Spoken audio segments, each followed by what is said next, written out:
আসসালামু আলাইকুম। Assalamu alaikum wa rahmatullahi wa barakatuh. Good morning to everybody and welcome to this class. তো আমরা আজকে তোমাদের 8 নম্বর লেকচার পড়াবো।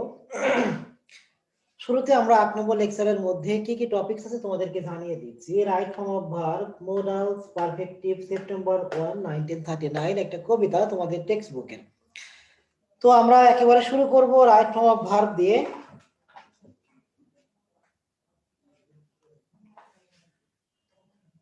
So right form of verb, right form of verb, right মানে সঠিক ফর্ম মানে হচ্ছে রূপ এবং ভার্ব মানে হচ্ছে ক্রিয়া, ক্রিয়ার সঠিক রূপ, ভার্বের সঠিক রূপ বা সঠিক form.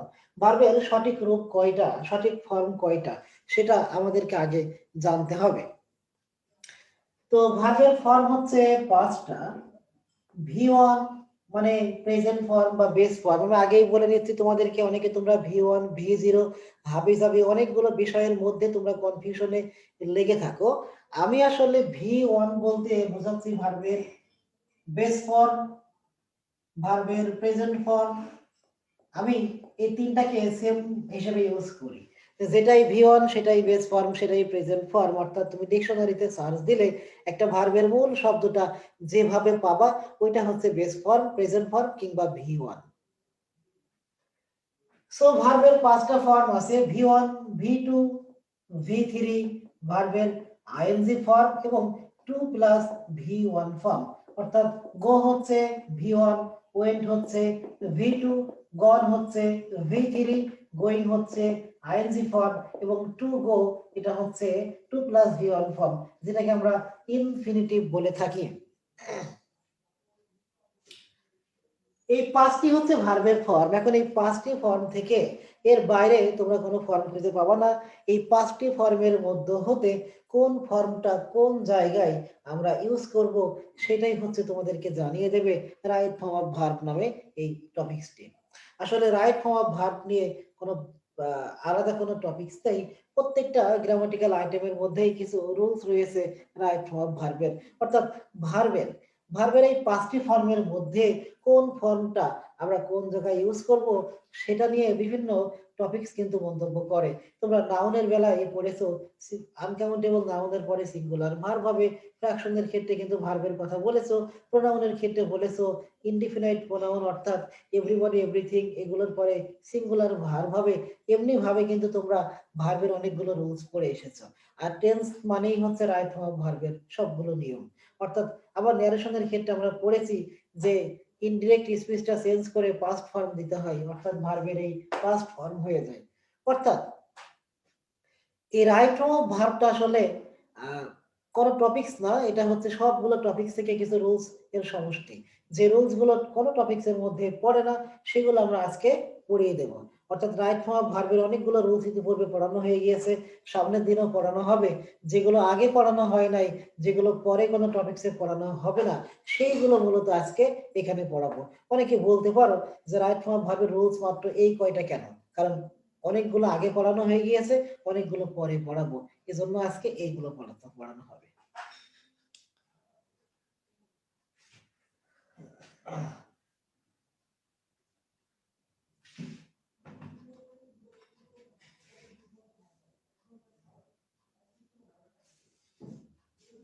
Okay, rules number 1।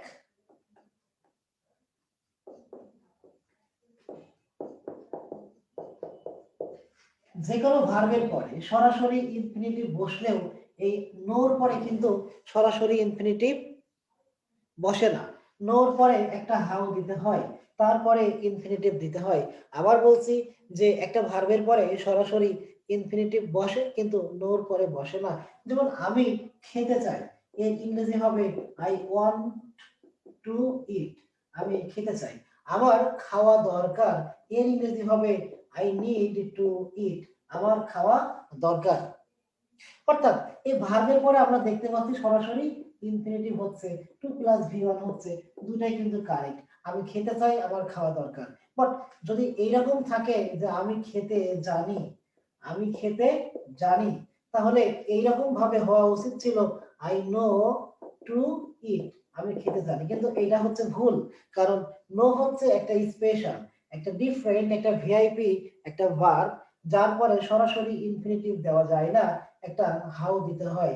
So I know how to eat, এটা হচ্ছে সঠিক বাক্য। একটা হাউ তোমাকে দিতে হবে। আমি খেতে জানি, এটার সঠিক ট্রান্সলেশন হবে I know how to eat. So নোর পরে সরাসরি ইনফিনিটিভ দেবা না, একটা হাউ দিতে হবে। এই যে হাউ দিতে হবে, এটা কিন্তু হাউ কথা নয়।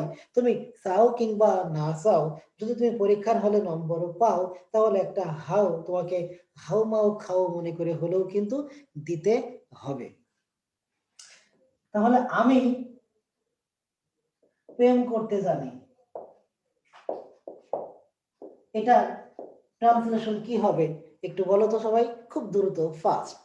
আমি প্রেম করতে জানি, খুব দ্রুত, 30 second time for you to complete this translation.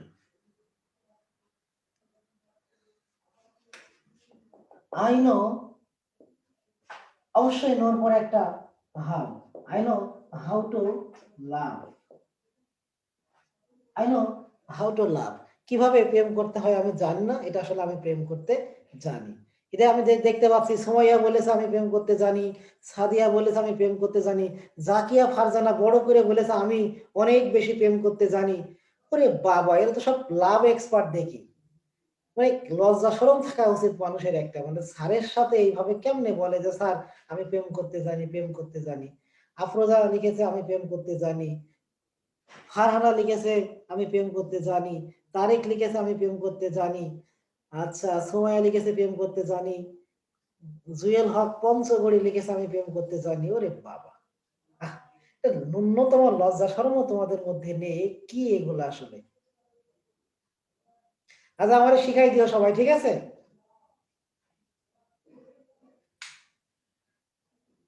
ওকে, তাহলে এই নো নিয়ে আর কোনো নো বলা যাবে না।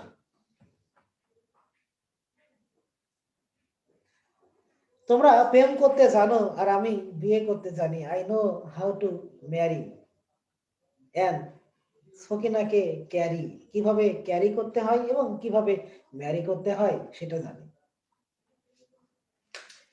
Rules number 2, be verb. এই বি ভার্ব মানে হচ্ছে এম ইজ আর ওয়াজ আর। এই বি ভার্বের পরে যদি লাইকলি থাকে, তাহলে লাইকলির পরে ভার্বের ইনফিনিটিভ ফর্ম হয় টু প্লাস ভি ওয়ান হয়।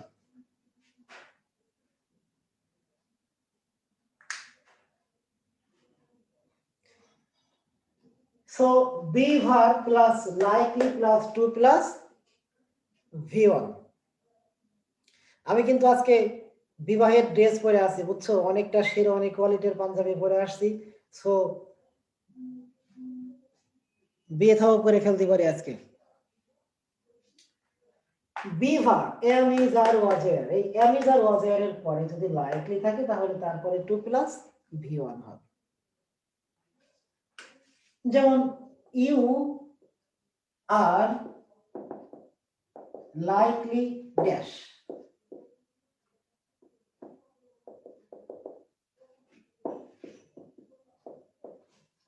বলো কোনটা উত্তর হবে? You are likely dash sleeping to sleep. এই যে বি ভার্বের পরে লাইকলি, লাইকলির পরে ইনফিনিট হবে to sleep, you are likely to sleep, you are likely to sleep, you are likely to sleep. এখন এই ধরনের বাক্যের অর্থ কেমন হবে সেটা হচ্ছে তোমাদের একটু বলা দরকার। তুমি শিওর যদি থাকো যে এই কাজটা এখনই হবে, তাহলে তুমি বলতে পারো you are likely to sleep. মনে করো তোমার সামনে তোমার বন্ধু ঘুমানোর প্রিপারেশন নিচ্ছে, তুমি বুঝতে পারছো যে ঘুমানোর প্রিপারেশন নিচ্ছে, তখন তুমি বলতে পারো যে you are likely to sleep, মনে হচ্ছে তুমি এখনই ঘুমাবা। সে বের হওয়ার প্রিপারেশন নিচ্ছে, you are likely to go.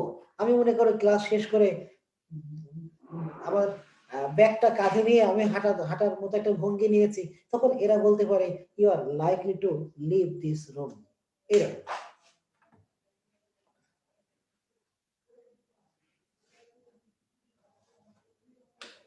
Close number 3, যে কোনো অর্ডিনাল নাম্বার মানে ফার্স্ট, সেকেন্ড, থার্ড, এই ধরনের যে কোনো অর্ডিনাল নাম্বার যদি থাকে অথবা দ্য লাস্ট, দ্য নেক্সট অথবা দ্য অনলি যদি থাকে তাহলে এগুলোর পরে ভার্বের টু প্লাস V1 অর্থাৎ ইনফিনিটিভ ফর্ম কিন্তু দিতে হবে।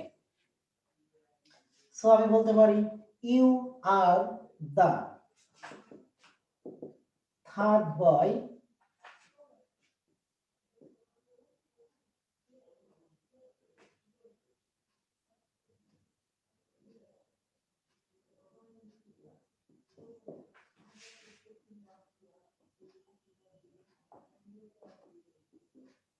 come to come and coming। সঠিক উত্তর কোনটা হবে বলে দাও।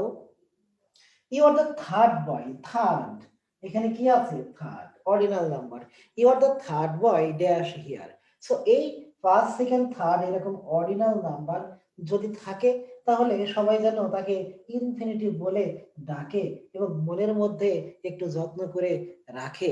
সো থার্ড হচ্ছে অর্ডিনাল নাম্বার, এরপরে ইনফিনিটিভ হবে to come. You are the third boy to come here, তুমি 3 নম্বর বালক যে এখানে এসেছে। You are the third girl to propose me, তুমি 3 নম্বর মেয়ে যে আমাকে বিয়ের প্রস্তাব দিয়েছে। সো এখনো একটা বাকি আছে, 4 নম্বর মেয়ে আরেকজন হতে পারে। জীবনে প্রচুর পরিমাণে বিয়ে করতে হবে, প্রচুর।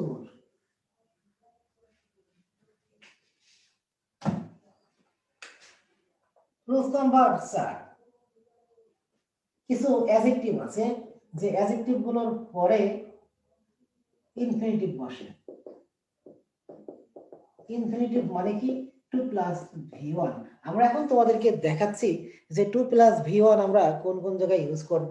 ঠিক এই মুহূর্তে যারা তোমাদের ক্যামেরা অন করে রেখেছো, তোমাদের সুন্দর চেহারা আমাকে দেখিয়ে আকৃষ্ট করার চেষ্টা করছো, আমি কারো দ্বারা আকৃষ্ট হইনি, শুধু সকিনা ছাড়া। সো তোমরা খুব সুন্দর করে তোমাদের ভিডিও ক্যামেরাগুলো বন্ধ করে রাখো। যারা ভিডিও ক্যামেরাগুলো বন্ধ করতেছো না তাদেরকে আমরা নিজ দায়িত্বে বন্ধ করে দেবো, অর্থাৎ ক্লাস থেকে রিমুভ করে দেব, আর ক্লাসে ঢোকার কোনো সুযোগ দেব না। সো অ্যাডজেক্টিভ প্লাস ইনফিনিটিভ হবে। সেই অ্যাডজেক্টিভ কোনগুলো, সব অ্যাডজেক্টিভ কিন্তু না, সেই অ্যাডজেক্টিভ কোনগুলো সেগুলো আমি তোমাদেরকে একটু লিখে দিচ্ছি। Easy, eager, anxious, hard, difficult, dangerous.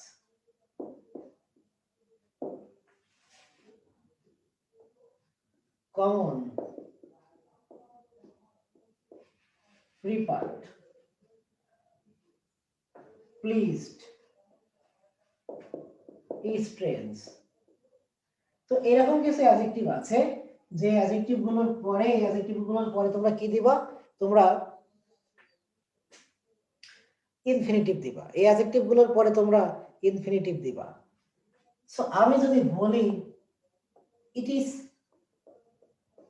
Difficult dash in BD. এই বিডি মানে হচ্ছে উগান্ডা, বিডি মানে কি উগান্ডা অর্থে Bangladesh.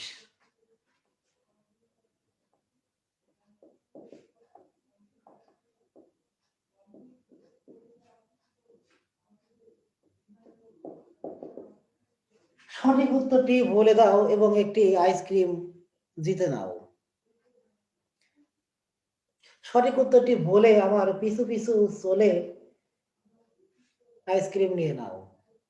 So it is difficult, এই ডিফিকাল্ট একটা অ্যাডজেক্টিভ যে অ্যাডজেক্টিভের পরে ভার্বের ইনফিনিটিভ বসে। সো এখানে ইনফিনিটিভ হলো to marry, to marry. It is difficult to marry in Bangladesh. বাংলাদেশে বিয়ে করা অনেক কঠিন কঠিন একটা বিষয়।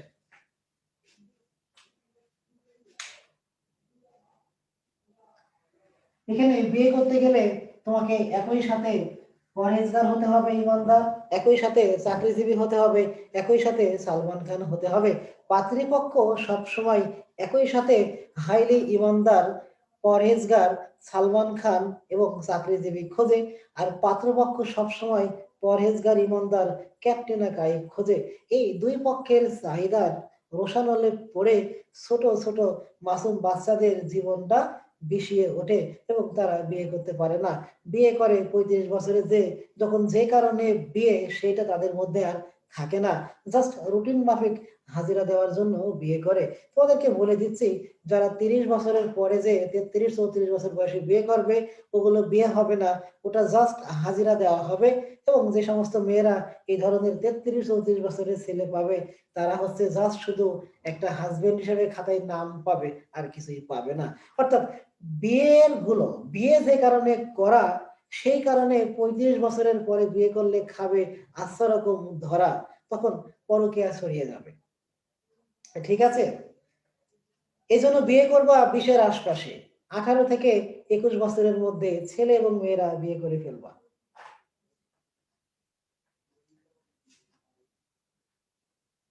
আমি বলি, মানুষ তার মরার আগ দিয়ে যখন মারা যাবে, তখন সব থেকে যেটার জন্য আফসোস করবে, সেটা হচ্ছে কেন আরো আগে বিয়ে করলাম না।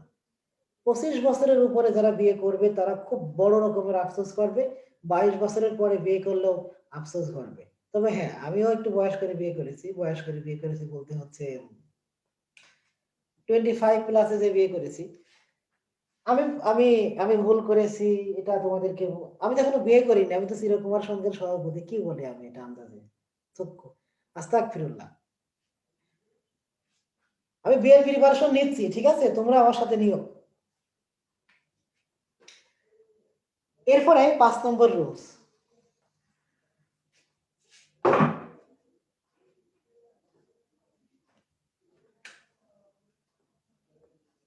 5 নম্বর রুলস হচ্ছে put that plus subject plus could plus V1। বাক্যের শুরুতে যদি would that থাকে, তাহলে সাবজেক্টের পরে একটা কুড হবে, সেই কুডের পরে ভার্বের বেস ফর্ম দিতে হবে। would that he can go there। এই বাক্যটা কি ফেয়ার? তোমরা একটু বলো তো।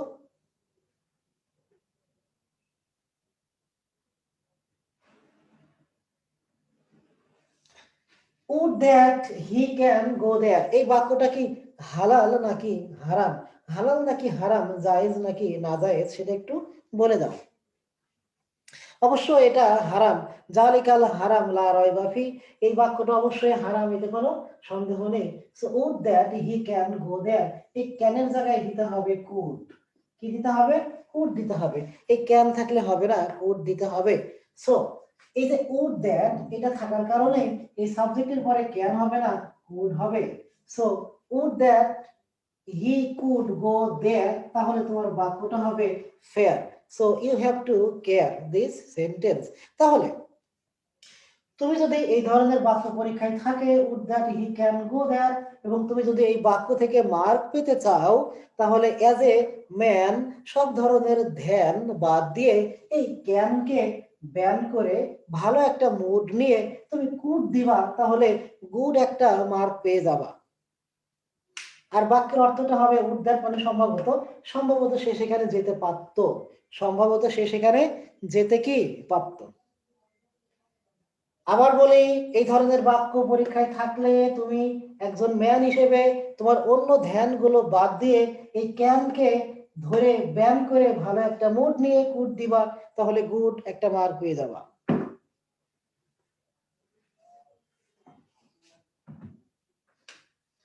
Rules number 6, lest plus subject plus should plus V1। এটা তোমাদের অনেক পরিচিত রুলস, এটা তোমাদের অনেক পরিচিত rules. Lest plus subject plus should plus V1। আজকে তোমাদের দেখতেছি কমেন্ট বক্সে তোমরা অনেকে আমার বয়স নিয়ে কমেন্ট করতেছে, আমার বয়স কত। তোমাদের অবগতির জন্য জানিয়ে রাখি, আমার বয়স হচ্ছে 21 বছর। বয়স কত? 21 বছর।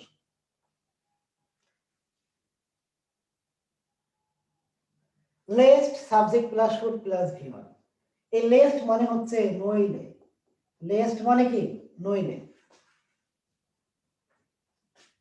read more lest you dash।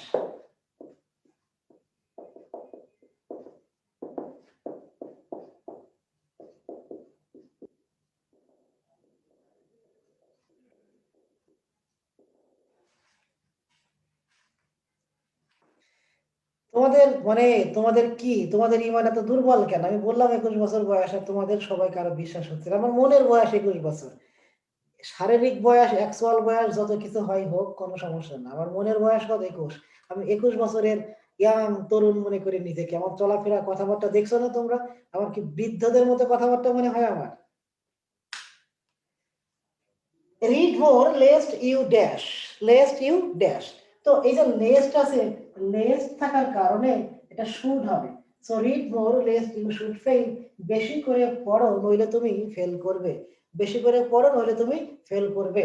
কাজী নজরুলের একটা প্রবন্ধ আছে, সেই প্রবন্ধের নাম হচ্ছে যৌবনের গান, যেটা আমাদের সময়, আমরা যখন ইন্টারমিডিয়েটে পড়েছি 2009-10 সালে, সেই ইন্টারমিডিয়েটে আমাদের সময় যৌবনের গান নামে একটা প্রবন্ধ ছিল। সেই যৌবনের গান প্রবন্ধে একটা লাইন ছিল যে, যৌবনকে বয়সের ফ্রেমে বাঁধা যায় না। বহু বৃদ্ধকে, বহু যুবককে দেখিয়াছি, যাহাদের যৌবনের ঊর্ধ্বের নিচে বার্ধক্যের কঙ্কাল মূর্তি। আবার অনেক বৃদ্ধকে দেখিয়াছি, যাহাদের বার্ধক্যের জীর্ণ আবরণের নিচে মেঘলুপ্ত সূর্যের মতো প্রদীপ্ত যৌবন। অর্থাৎ অনেক বৃদ্ধকে দেখেছি, তাদের শরীরে প্রদীপ্ত যৌবন সূর্যের মতো। আবার অনেক যুবককে দেখেছি, যাহাদের শরীরে বার্ধক্যের কঙ্কাল মূর্তি। যৌবনকে কখনো বয়সের ফ্রেমে বাঁধা যায় না। মনের চিন্তা ভাবনাই বড় কিছু।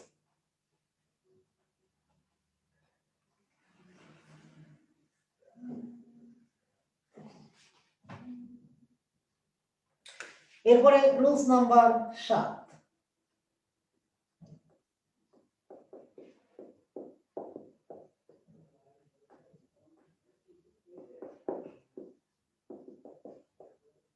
তোমরা হোপের পরে যে কোনো টেন্স দিতে পারবা, কিন্তু উইশের পরে শুধু পাস্ট টেন্স দিতে পারবা, এটা তোমরা মাথায় রাখো। হোপ এর পরে যে কোনো টেন্স দিতে পারবা, এনি টেন্স, কিন্তু উইশের পরে শুধু কি দিবা? পাস্ট টেন্স দিবা। আমরা টেন্সে তোমাদেরকে পড়িয়েছি I wish I were a boy, I wish I went there. হোপের পরে যে কোনো টেন্স, বাট উইশের পরে শুধু পাস্ট টেন্স। এই এক্সাম্পল গুলো আমরা একটু পড়িয়ে দিয়েছি।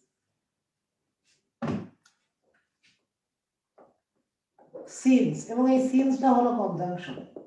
সিন্স কিন্তু প্রিপজিশনও হতে পারে, বাট আমরা এখন যে সিন্সের রুলস দেখাবো, সেই সিন্স হচ্ছে কনজাংশন। এবং যেহেতু কনজাংশন, দুই পাশে দুইটা বাক্য থাকবে।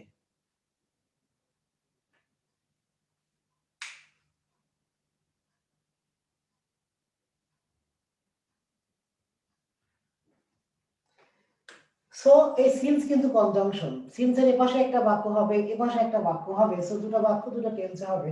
কোন বাক্য কোন টেন্সে হবে সেটা আমরা এখন দেখব। Present indefinite tense plus since plus past indefinite tense.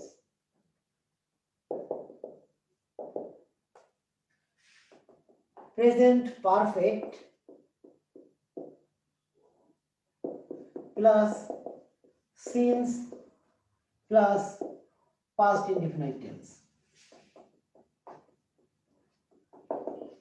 Past indi plus since plus past perfect tense. Okay. তাহলে সিন্স এর আগে যদি প্রেজেন্ট ইনডিফিনাইট টেন্স হয় অথবা প্রেজেন্ট পারফেক্ট টেন্স হয়, তাহলে সিন্স এর পরে হবে পাস্ট ইনডিফিনাইট টেন্স সেম। আর সিন্স এর আগে যদি পাস্ট ইনডিফিনাইট টেন্স হয়, সিন্স এর পরে হবে পাস্ট পারফেক্ট টেন্স। সিন্স এর পরে কি হবে? Past perfect tense. It is 2 years since।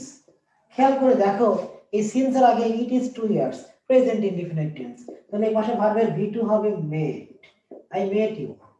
এখন আমি যদি এটাকে প্রেজেন্ট পারফেক্ট টেন্স করি, it has passed 2 years since। It has passed 2 years since, তাও এই পাশে সেম হবে, আই মেট ইউ। বাট আমি যদি এখানে পাস্ট টেন্স করি, ইট পাসড 2 years since, যেহেতু it past V2 past indefinite tense, তাহলে পাশে হবে past perfect tense, I had met you. এই হলো সিন্সের নিয়ম। এগুলো একটু মাথায় রাখবা, মাঝে মাঝে এখান থেকে প্রশ্ন হয়ে থাকে। আবার বলে দিচ্ছি, সিন্সের আগে যদি প্রেজেন্ট ইনডিফিনাইট টেন্স অথবা প্রেজেন্ট পারফেক্ট টেন্স হয়, সিন্সের পরে পাস্ট ইনডিফিনাইট টেন্স হবে। আর সিন্সের আগে যদি পাস্ট ইনডিফিনাইট টেন্স হয়, সিন্সের পরে পাস্ট পারফেক্ট টেন্স হবে।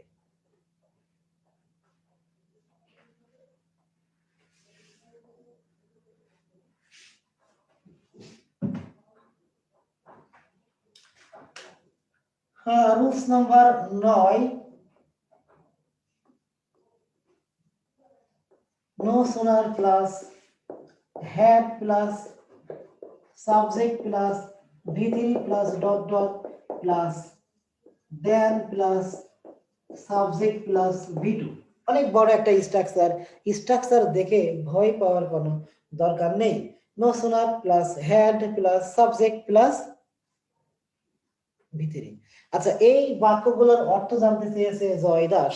ইট is 2 years since I met you, 2 বছর আগে আমি তোমার সাথে সাক্ষাৎ করেছিলাম। এটার বাক্য হবে, অর্থ হবে, it has past 2 years since, 2 বছর আগে আমি তোমার সাথে সাক্ষাৎ করেছিলাম। এটার অর্থ হবে ইট পাস্ট, এটার অর্থ হবে 2 বছর আগে আমি তোমার সাথে সাক্ষাৎ করেছিলাম। মোর অর লেস অর্থগুলো এরকম হবে। ফারহানা জিজ্ঞেস করেছে ফার্স্ট সেকেন্ড থার্ড এগুলোকে কি বলে? এগুলোকে অর্ডিনাল নাম্বার বলা হয়। 1 2 3 4 5 কে বলা হয় কার্ডিনাল নাম্বার, আর first second third fourth fifth কে বলা হয় ordinal number.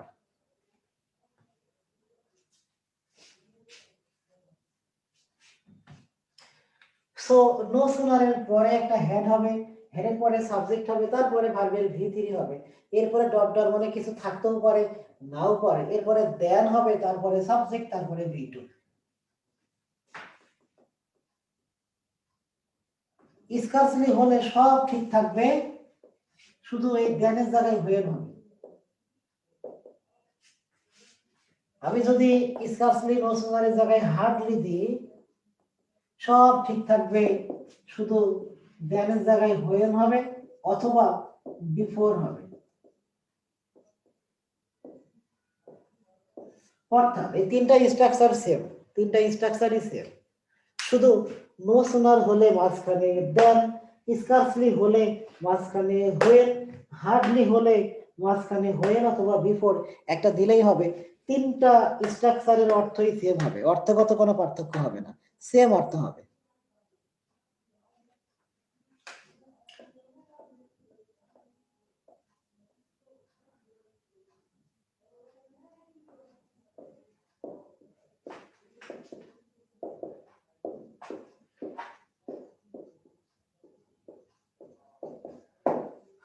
No sooner have he saw me then he ran away।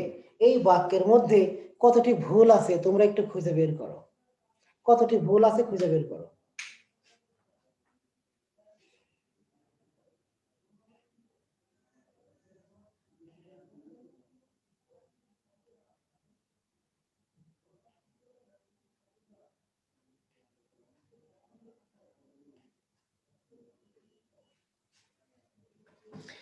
অনেকে বলতেছে একটা ভুল, অনেকে বলতেছে দুইটা ভুল, অনেকে বলতেছে তিনটা ভুল, অনেকে বলতেছে চারটা ভুল। নানা মুনির নানা মত, নানান ধরনের পথ, আমি কোন পথে চলবো সেটা হলো একটা এখন বিষয়। আচ্ছা, আমি এখন তোমাদেরকে বলি, তোমাদের সামনে কিন্তু রুলসটা লেখা আছে। রুলস কি লেখা আছে? নো সোনার এর পরে হ্যাড হবে, সো নো সোনার এর পরে এখানে হ্যাভ আছে, সো এটা ভুল, সো এখানে হবে হ্যাড। এরপরে সাবজেক্টের পরে V3 হবে, তাহলে হি স হলো V2, এখানে V3 হবে সিন, সো এটা একটা ভুল। এরপর এখানে লেখা আছে দেন হবে, THAN দেন, আমি লিখেছি THEN দেন, সো এটা একটা ভুল, এটা সঠিক হবে দেন। তারপরে সাবজেক্টের পরে V2 হবে, V2 এখানে রান হচ্ছে V1, সো এর V2 হবে র্যান, এই একটা ভুল। তাহলে ভুল কয়টা? একটা, দুইটা, তিনটা, চারটা, মোট চারটা ভুল আছে। তাহলে এই ধরনের বাক্য যদি পরীক্ষাতে পড়ে, তাহলে তোমরা যেটা করবা সেটা হচ্ছে এই চারটি জায়গা চেঞ্জ করবা, এই চারটা জায়গা খেয়াল করবা, চারটা জায়গা খেয়াল করার পরে তারপরে এই বাক্য সম্পর্কে ফতোয়া দিবা, এটা কি হালাল নাকি হারাম, জায়েজ নাকি না জায়েজ। ঠিক আমি যদি নো সোনারের জায়গায় এখন স্কার্সলি দিই, সব ঠিক থাকবে, শুধু দেনের জায়গায় হবে হোয়েন, আর হার্ডলি দিলে দেনের পরিবর্তে বিফোর অথবা হোয়েন একটা দিলেই হবে, অর্থের কোনো পরিবর্তন হবে না।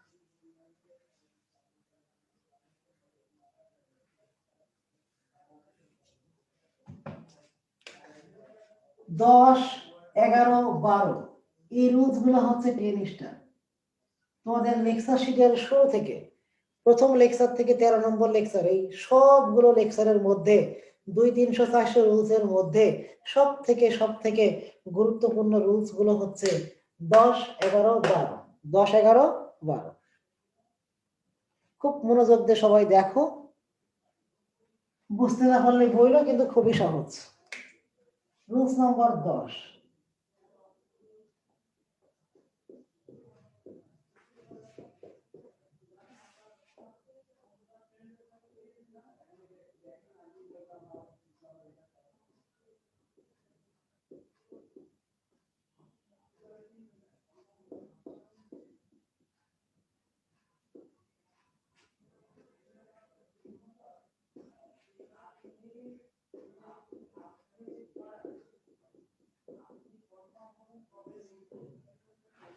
সাবজেক্টের পরে যদি সরাসরি ইউজ টু হয় তাহলে ভার্বের ভি1 হবে। আর সাবজেক্টের পরে যদি বি ভার্ব থাকে, গেট অথবা গট থাকে, বিকাম বা বিকেম থাকে এবং তারপরে ইউজ টু হয় তাহলে ভার্বের আইএনজি হবে। অর্থাৎ সাবজেক্টের পরে সরাসরি ইউজ টু ভার্বের বেস ফর্ম, আর সাবজেক্ট এবং ইউজ টুর মাঝে যদি কোনো এম ইজ আর ওয়াজ এর, গেট, গট, বিকাম, বিকেম থাকে তাহলে আইএনজি হবে।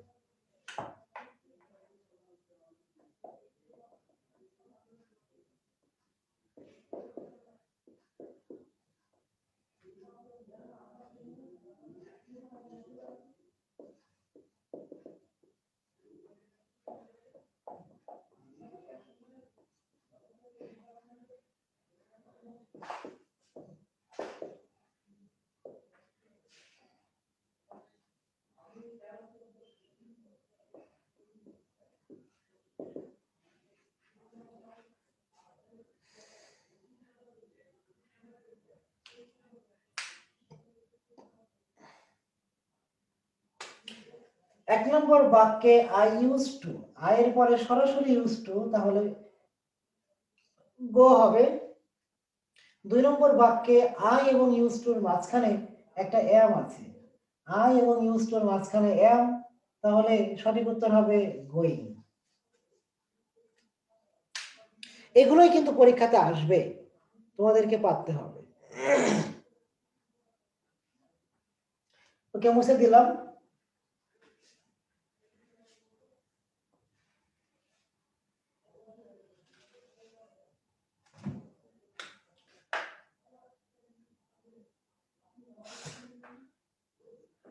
প্রশ্ন নম্বর 11, নিডের রুলস।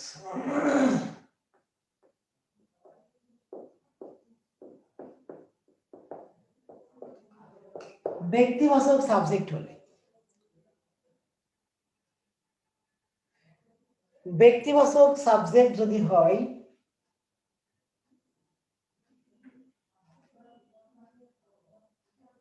তাহলে subject plus need plus to plus ভি1, এই নিডটা হলো ফাইনাইট ভার্ব, এফ ভি এটা ফাইনাইট ভার্ব, এফ ভিতে কি ফাইনাইট ভার্ব। ইকবাল বললো আরেকবার বুঝাইতে 10 নম্বর রুলস।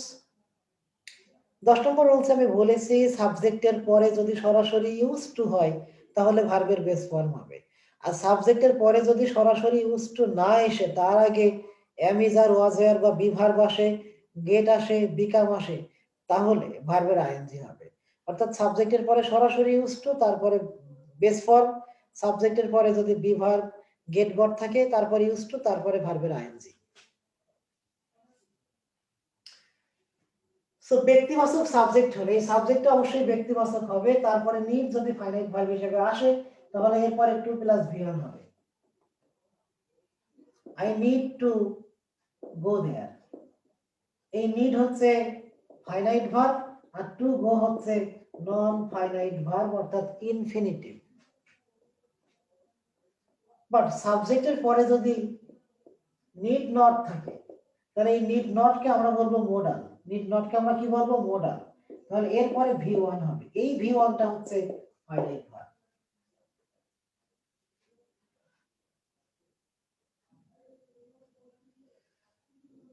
সাইফুল্লাহ জিজ্ঞেস করেছে বিকাম গেট কি বি ভার্ব? বি ভার্বের সাথে যদি গেট গট অথবা বিকাম বিকেম থাকে, become became gate goat be verb না, এজন্যই তো আলাদা করে লিখে দিয়েছি,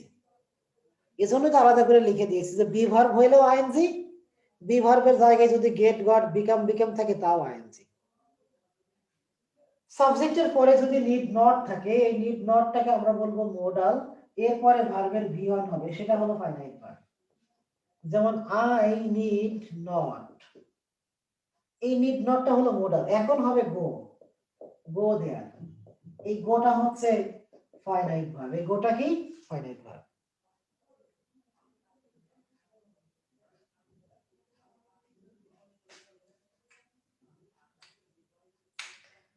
সো শুধু নিড এটা হলো ফাইনাইট ভার্ব, এরপরে ইনফিনিটিভ হবে। আর নিড নট হচ্ছে মোডাল, এরপরে বেস ফর্ম হবে। এটা ব্যক্তিবাচক সাবজেক্ট হলে। আর যদি সাবজেক্টটা বস্তুবাচক হয়,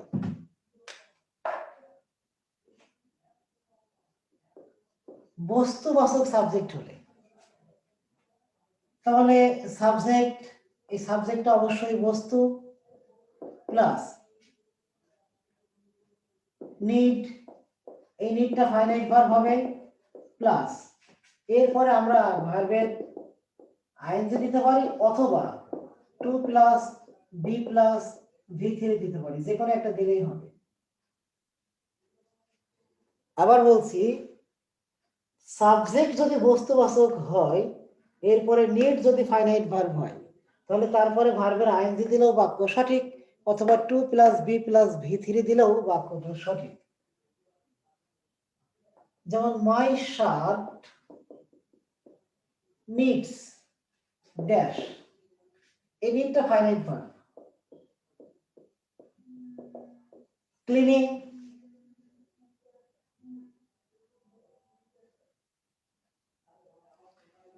B, to be cleaned c, both.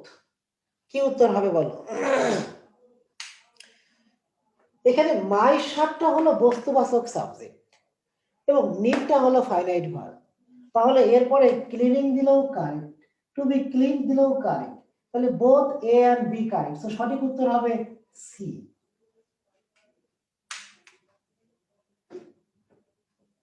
এই হচ্ছে নিডের রুলস গেল। এবার আমরা প্রিফারের রুলস পড়াবো। 12 নম্বর প্রিফার। আচ্ছা, লাইক মানে হচ্ছে পছন্দ করা, আর প্রিফার মানে হচ্ছে অধিকতর পছন্দ করা। অর্থাৎ দুইজন তিনজনের মধ্যে তুমি একজনকে পছন্দ করো, এটা প্রিফার হবে। এটা কি হবে? প্রিফার হবে। আচ্ছা, এই মাই শার্ট নিডস ক্লিনিং বা টু বি ক্লিনড, এটা বাংলা অর্থ হবে যে আমার জামাটা পরিষ্কার করা দরকার। আমার জামাটা কি দরকার? পরিষ্কার করা দরকার। মাই শার্ট নিডস ক্লিনিং অথবা টু বি ক্লিনড, পরিষ্কার করা দরকার।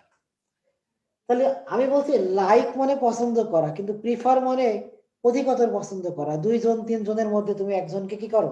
প্রিফার করো।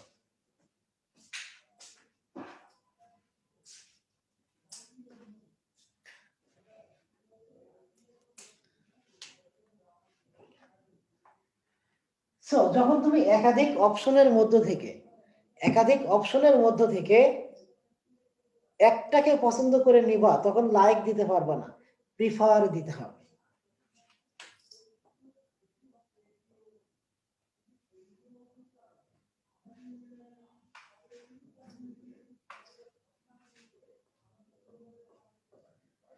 প্রিফারের পরে যদি বস্তু থাকে অথবা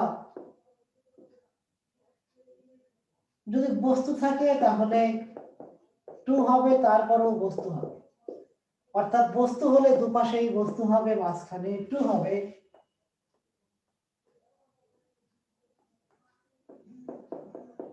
যদি ভার্বের আইএনজি হয়, দুই পাশেই ভার্বের আইএনজি হবে, সেক্ষেত্রে মাঝখানে অবশ্যই টু হবে।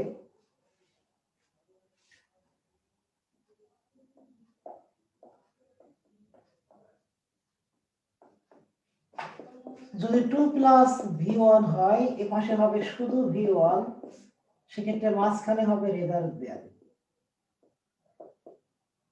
এগুলো রুলস, এগুলো বোঝার থেকে মুখস্থ করতে হবে বেশি। এই মুখস্থ করার পর এগুলো অ্যাপ্লাই করতে হবে। তাহলে তুমি যদি বস্তুর মধ্যে প্রিফার করো, তাহলে দুইটাই হওয়া লাগবে বস্তু, সেক্ষেত্রে মাঝখানে টু হবে। আবার ভার্বের আইএনজি এর মধ্যে প্রিফার করো, দুইটাই হবে ভার্বের আইএনজি, মাঝখানে টু হবে। আর এক পাশে ইনফিনিটিভ হলে অন্য পাশে ভার্বের বেস ফর্ম হবে, সেক্ষেত্রে মাঝখানে হবে রেদার দেন। যেমন আই প্রিফার, এখানে যদি মোবাইল লিখি, এই মোবাইল একটা বস্তু, এ পাশেও তোমাকে বস্তু দিতে হবে, ল্যাপটপ দিলাম মনে করো, মাঝখানে হবে টু। মাঝখানে ফ্রম হতে পারবে না, দেন হতে পারবে না, টু হবে। So I prefer mobile to laptop, আমি ল্যাপটপ থেকে মোবাইল বেশি পছন্দ করি। আর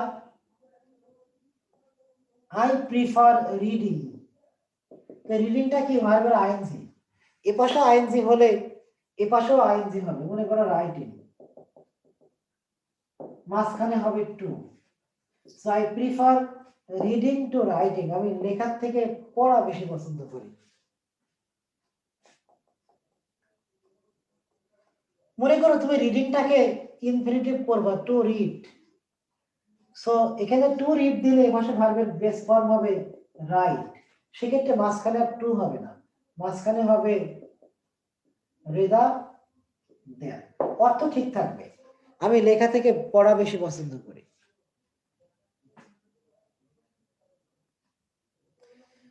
মুস্তাফিজুর রহমান নিডের রুলসটা আবার বলতে বলছো। ব্যক্তিবাচক সাবজেক্টের পরে যদি নিড হয়, তাহলে সেই নিডের পরে ইনফিনিটিভ হবে, টু প্লাস V1 হবে। আর ব্যক্তিবাচক সাবজেক্টের পরে যদি নিড নট হয়, তাহলে এই নিড নটকে মোডাল ধরে তারপরে V1 হবে। আর বস্তুবাচক সাবজেক্টের পরে নিড হলে তারপরে ভার্বের আইএনজি দিলেও হবে, টু বি V3 দিলেও হবে। এটা মুখস্থ করবা। সো মোবাইল ল্যাপটপ দুইটাই বস্তু, মাঝখানে টু, রিডিং রাইটিং দুইটাই আইএনজি, মাঝখানে টু, টু রিড ইনফিনিটিভ, এ পাশে রাইট হবে, মাঝখানে হবে rather than.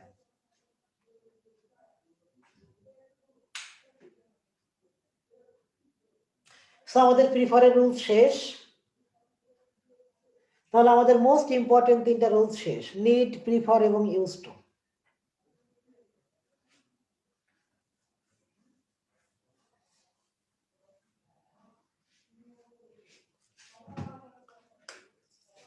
Rules number 13,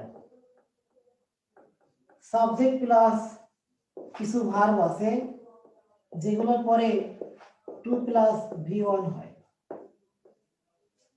so ইংরেজিতে কিছু ভার্ব আছে, যে ভার্বগুলোর পরে আর একটা ভার্ব আসলে তারপরে সেটা টু প্লাস V1 হয়। তো সাবজেক্ট প্লাস কিছু ভার্ব তারপরে টু প্লাস V1। এই কিছু ভার্ব কোনগুলো?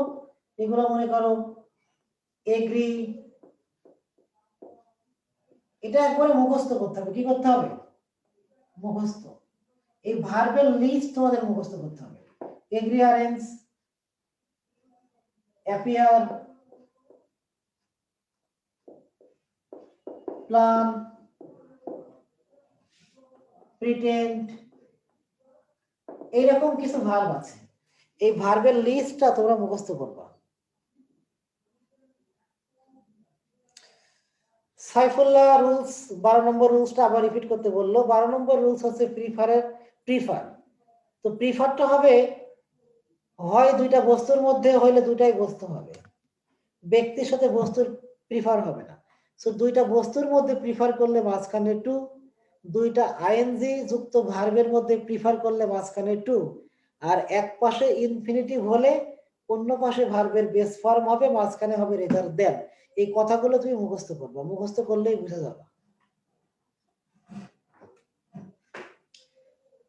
তো আমি বলতেছি কিছু ভার্ব আছে যে ভার্বের পরে ইনফিনিটিভ হয়। এই ভার্বগুলো কি কি আমি সবগুলো এখানে লিখলাম না। Agree, arrange, appear, plan, pretend, prepare, hope, hesitate, fail, ask, expect, claim, decree, demand, intended, এই ভার্বগুলো তোমরা তোমাদের লেকচার শিটের 27 নম্বর পেজে 1 নম্বর রুলসে পাবা। এখন দেখার দরকার নেই, তোমরা আমার লেকচার যখন শেষ হবে তখন তোমরা এখানে ফাঁকা জায়গা রাখো, লেকচার শিট থেকে বাকি ভার্বগুলো উঠাই নিবা। আবার বলছি, তোমাদের লেকচার শিটের 27 নম্বর পেজ 1 নম্বর রুলস একটা বক্সের মধ্যে পাবা। সো আমি যদি বলি I agree dash there,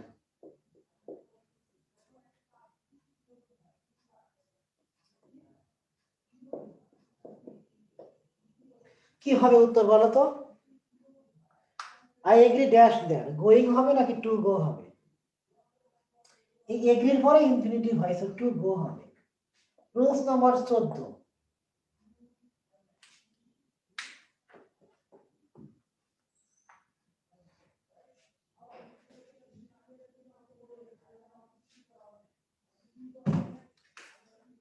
rules নম্বর 14, যেমনি ভাবে কিছু ভার্বের পরে ইনফিনিটিভ হয় তেমনি ভাবে কিছু ভার্ব আছে যেগুলোর পরে ভার্বের আইএনজি হয়। কি হয়? ভার্বের আইএনজি হয়। সেই ভার্বগুলো হচ্ছে এনজয়, ডিনাই, এরকম কিছু ভার্ব আছে। এই ভার্বগুলো লিস্ট পাবা 27 নম্বর পেজ 2 নম্বর রুলস। 27 নম্বর পেজে 2 নম্বর রুলসে পাবা কিছু ভার্ব আছে যেগুলোর পরে ভার্বের আইএনজি হয়। এখন আমি যদি এগ্রির জায়গায় এনজয় দিই তাহলে উত্তর কি হবে বলো তো? আই এনজয় ড্যাশ দেওয়ার, এনজয়ের পরে ভার্বের আইএনজি হয়। সো এখন উত্তর হবে a, going. I enjoy going there. তাহলে কোন ভার্বের পরে ইনফিনিটিভ হবে আর কোন ভার্বের পরে আইএনজি হবে এটা মুখস্থ করতে হবে, না হলে গুলিয়ে ফেলবা। ইনফিনিটিভ হবে যে ভার্বগুলোর পরে সেটা তোমরা 1 নম্বর রুলসে পাবা, আর যেগুলো ইনফিনিটিভ না হয়ে আইএনজি হবে সেটা 2 নম্বর রুলসে পাবা। তোমরা দেখবা তোমাদের লেকচার শিটের এই বক্সের মধ্যে কিছু কিছু ভার্বের পরে স্টার চিহ্ন দেওয়া আছে। এই স্টার চিহ্নকে তোমরা ইগনোর করবা। কি করবা? ইগনোর করবা। এটার জন্য আরো ভিন্ন ভিন্ন নিয়ম দেওয়া আছে, সেগুলো তোমাদের শেখা লাগবে না। তোমরা শুধু সরাসরি শিখবা ইনফিনিটিভ হবে অথবা আইএনজি হবে। এর বাইরে স্টার চিহ্ন যেগুলো দেওয়া এগুলোর ভিন্ন ভিন্ন জটিল জটিল রুলস গুলো তোমাদের দরকার নেই।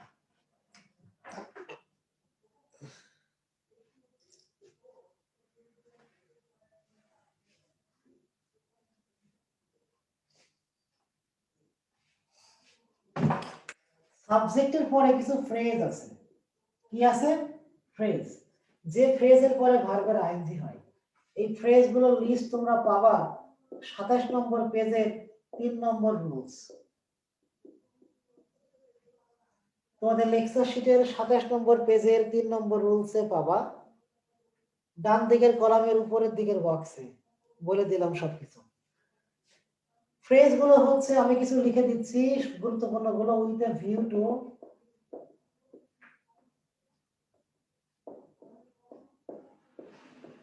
look forward to, would you mind, cannot help, এগুলোর পরে ভার্বের আইএনজি হয়। সো আই লুক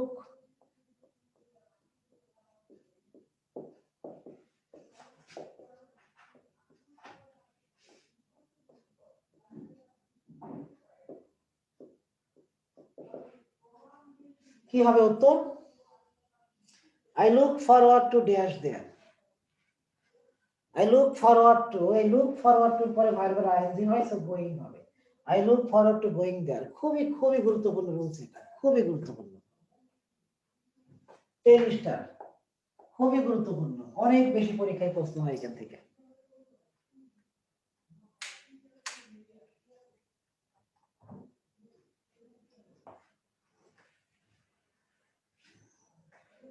এবং তোমাদের রাইট ফর্ম অফ ভার্ব এখানে শেষ।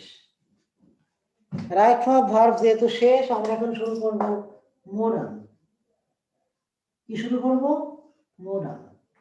প্রশ্ন number 1, subject plus modal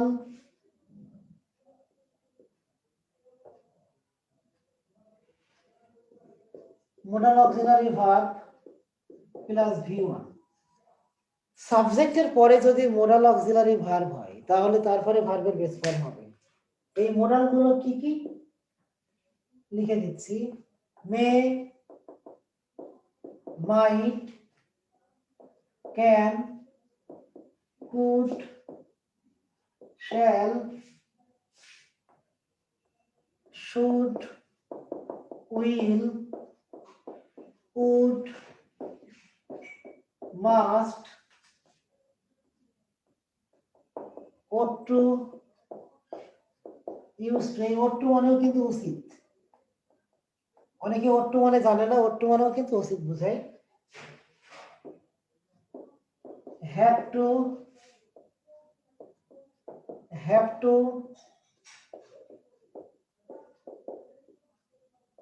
need not,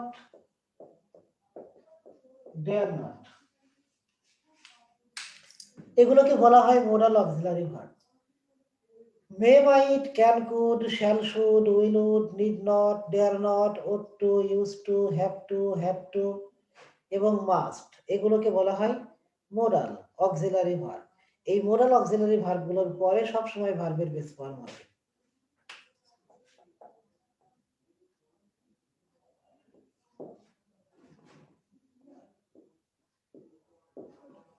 কি হবে বলো তো?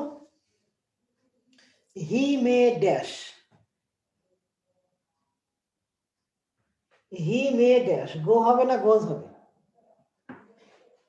অবশ্যই হি মে গো হবে। অনেকে মনে করতে পারে হি হচ্ছে থার্ড পারসন সিঙ্গুলার নাম, বাট সো ভার্বের সাথে এস বাই এস যোগ হবে, গোজ হবে না। এই V1 মানে একদম পিওর V1, এর সাথে কোনো এস বাই এস যুক্ত হবে না, কিচ্ছু যুক্ত হবে না। সো হি মে গো হবে, হি মে কি হবে? গো হবে।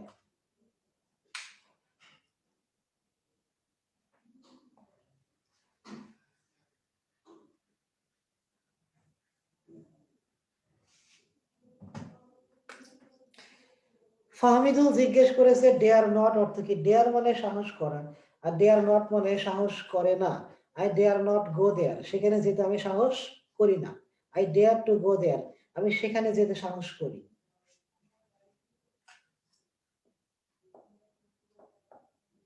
Subject plus had better plus had rather, would better plus would rather, এগুলোর পরে ভার্বের V1 হবে বেস ফর্ম।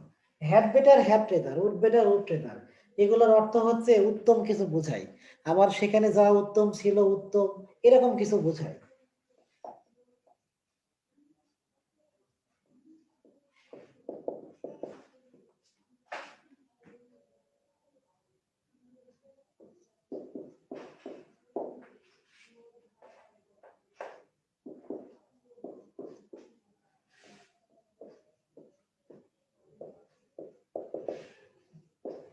কি হবে বলো?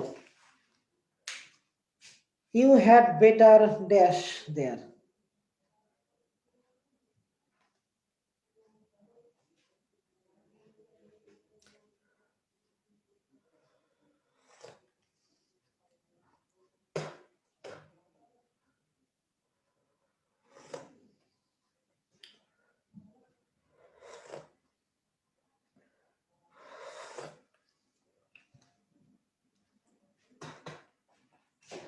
সো হ্যাড বেটারের পরে বেস ফর্ম হবে গো।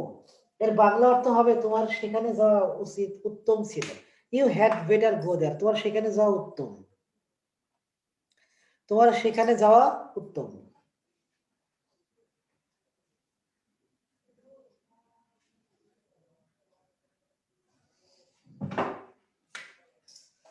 রুলস নাম্বার 3,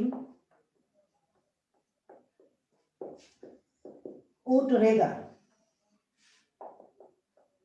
সাবজেক্টের পরে যদি উড রেদার হয় তাহলে এরপরে ভার্বের V1 হবে, যেটা আমি 2 নম্বর রুলসে তোমাদেরকে দেখিয়েছি যে উড রেদারের পরে V1 হবে। কিন্তু সাবজেক্টের পরে যদি উড রেদারের পরে V1 না থেকে দ্যাট থাকে তাহলে দ্যাট একটা কনজাংশন, আর কনজাংশনের পরে একটা ক্লোজ হবে, সেই ক্লোজটা হবে পাস্ট ইনডিফিনিট টেন্সে, পাস্ট ইনডিফিনিট টেন্সে। কিন্তু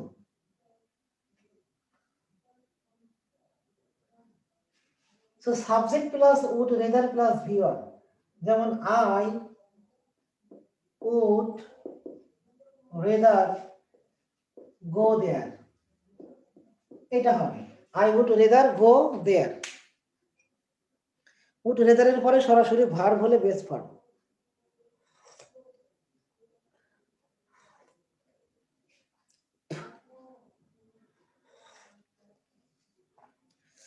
সো উড রেদারের পরে সরাসরি ভার্ব হলে ভার্বের কি হবে? বেস ফর্ম হবে। কিন্তু যদি উড রেদারের পরে ভার্ব না থেকে দ্যাট থাকে, দ্যাট তো কনজাংশন, তাহলে এরপর একটা ক্লোজ হবে, সেই ক্লোজটা পাস্ট ইনডিফিনিট টেন্স হবে। যেমন আমি যদি লিখি এভাবে আই উড রেদার, ভার্ব দেব না, একটা ক্লোজ কনজাংশন দেব দ্যাট, তাহলে এর পরের যে ক্লোজ সেটা পাস্ট ইনডিফিনিট টেন্স হবে। I went there, দেখো went হচ্ছে V2 past indefinite tense। Rules number 3, subject plus would rather plus that plus close. দেখো 2 নম্বর এবং 3 নম্বর রুলস আমি হুবহু সেম লিখেছি। সাবজেক্ট এবং would rather এর পরে that থাকলে একটা ক্লোজ হবে, একদম সেম। এই ক্লোজের মধ্যে যদি অতীত সময় থাকে, অতীত সময়ের উল্লেখ থাকে ক্লোজের মধ্যে, অতীত সময়, তাহলে এই ক্লোজটা পাস্ট ইনডিফিনিট টেন্সে না আগে পাস্ট পারফেক্ট টেন্সে হবে। পার্থক্যটা একটু ভালো করে খেয়াল করো যে দ্যাটের পরে ক্লোজটা সব সময় পাস্ট ইনডিফিনিট টেন্সে হবে, কিন্তু এই ক্লোজের মধ্যে অতীত সময় থাকলে পাস্ট পারফেক্ট টেন্স হবে। আমরা সারা জীবন তোমাদের পড়িয়েছি যে অতীতকালীন সময় থাকলে পাস্ট ইনডিফিনিট টেন্স হয়, শুধু উড রেদার ব্যতিক্রম। উড রেদারের পরে দ্যাট থাকলে তারপরে যদি ক্লোজের মধ্যে অতীত সময় থাকে সেটা পাস্ট পারফেক্ট টেন্সে হবে। যেমন এই সেন্টেন্সটাকে যদি আমি লিখি I would rather that I dash there yesterday, দেখো ইয়েস্টারডে কিন্তু অতীত সময়, ইয়েস্টারডে।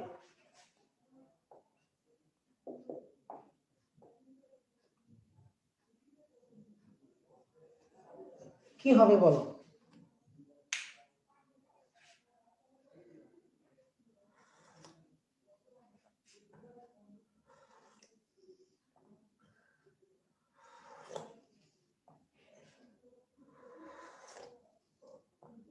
আমিনুল ইসলাম, তুমি ক্লাসের শুরু থেকেই বলতেছো লেখা ক্লিয়ার না, সবাই ক্লিয়ার দেখতেছে, তো তোমার মোবাইলে প্রবলেম আছে, তোমার ফোনে সমস্যা আছে, নেটওয়ার্কে প্রবলেম আছে।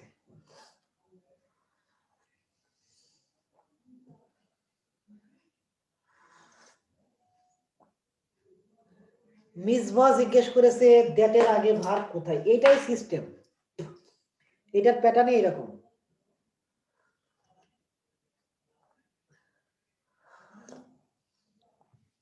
সো দেখো যে উড রেদার এর পরে দ্যাট আছে, তাহলে এই ক্লোজটা পাস্ট ইনডিফিনিট টেন্সে হওয়ার কথা, কিন্তু যেহেতু ইয়েসটা আগে অতীত সময়, এই অতীত সময় থাকলে সব সময় পাস্ট ইনডিফিনিট টেন্স হয়, কিন্তু উড রেদারের পরে দ্যাটের পরে অতীত সময় থাকলে পাস্ট পারফেক্ট হয়। সো ইয়েসটা আগে যেহেতু অতীত সময়, তাহলে পাস্ট পারফেক্ট হবে হ্যাড গন, হ্যাড কি গন। আবার আমি যদি বলে দিই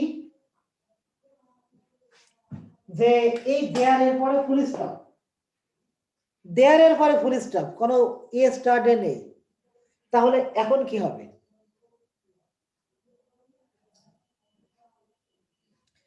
আই ড্যাশ দেয়ার, এখন কিন্তু ওয়েন্ট হবে, এখন কি হবে ওয়েন্ট। এই জায়গাটাই পার্থক্যটা ক্লিয়ার, যে দ্যাটের পরে যে কোনো ক্লোজ ভার্বের ভি টু হবে পাস্ট ইনডিফিনাইট টেন্স। যখনই আমি অতীতকালীন সময় দেব, ইয়েস্টারডে অথবা লাস্ট উইক, যখনই অতীতকালীন সময় জুড়ে দেব তখনই উত্তর হবে হ্যাড গন, পারফেক্ট। আর যখনই অতীতকালীন সময়টা কেটে দেব তখনই উত্তর হবে ওয়েন্ট। এইটুকু পার্থক্য, একদম সিম্পল। অতীতকালীন সময় থাকলে পারফেক্ট, না থাকলে ইনডিফিনাইট টেন্স। এই বোঝো কিনা বলো?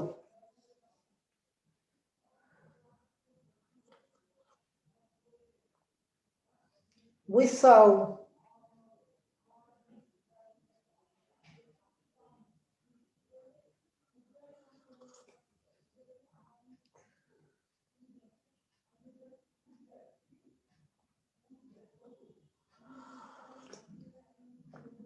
তোমরা একটু চেষ্টা করো, এখানে না বোঝার তো কিছু নেই। আমি শুধু একটা কথা বলছি যে এই দ্যাটের পরে যে ক্লোজ থাকবে সেই ক্লোজটা কেমন পর্যন্ত পাস্ট ইনডিফিনাইট টেন্সে হবে, শুধু অতীতকালীন সময় থাকলে পাস্ট পারফেক্ট টেন্স হবে। একটা কথা একটু মাথার মধ্যে ঢোকাও তো, যে দ্যাটের পরে যে বাক্যটা হবে সেই বাক্যটা পাস্ট ইনডিফিনাইট টেন্স হবে, পাস্ট ইনডিফিনাইট টেন্স হবে অলওয়েজ।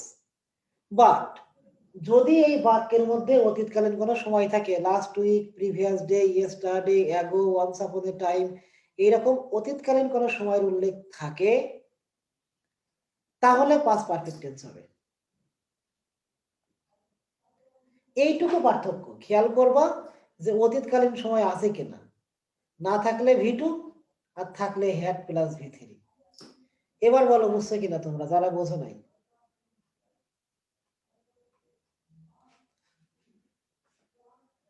আর এই বাক্যের অর্থ হবে ওই রকমই, যে আমার গতকাল সেখানে যাওয়া উচিত ছিল, উত্তম ছিল। I would rather that I had gone there yesterday. ঠিক আছে, আমার মনে হচ্ছে আমার গতকাল সেখানে যাওয়া উত্তম ছিল। তোমরা অনেকে খুব দ্রুত বুঝে যাও, আবার অনেকে অনেক টাইম লাগে বুঝতে। এখন আমি যারা বোঝে নাই তাদের জন্য সময় নিলে যারা খুব দ্রুত বুঝে গেছে তারা আমাকে গালি দেওয়া শুরু করে, স্যার নেক্সট নেক্সট নেক্সট। আবার যারা খুব দ্রুত বুঝে গেছো তাদের দিকে খেয়াল করে আমি পরেরটাই চলে গেলে যারা বোঝে নাই তারা গালি দেওয়া শুরু করে, স্যার আমাদের ফেলে চলে গেলেন, বুঝি নাই বুঝি নাই। আমি পড়ে যাই মহাবিপদে, উভয় সংকটে। বউর কথা শুনলে মা রেগে যায়, মার কথা শুনলে বউ রেগে যায়, মাঝখান থেকে আমি পিষে যাই। তো পড়াশোনা বাদ দিয়ে আমি চা খাই।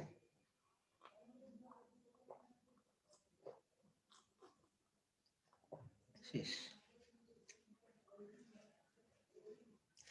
সো উড রেদার শেষ, মোরাল ভার্ব শেষ। এখন আমরা পড়াবো perfective. Perfective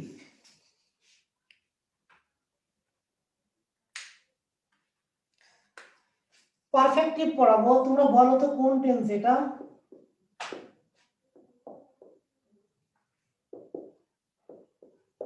I would have gone দেয়ার, কোন টেন্স এটা বলো? আই উড হ্যাভ গন দেয়ার।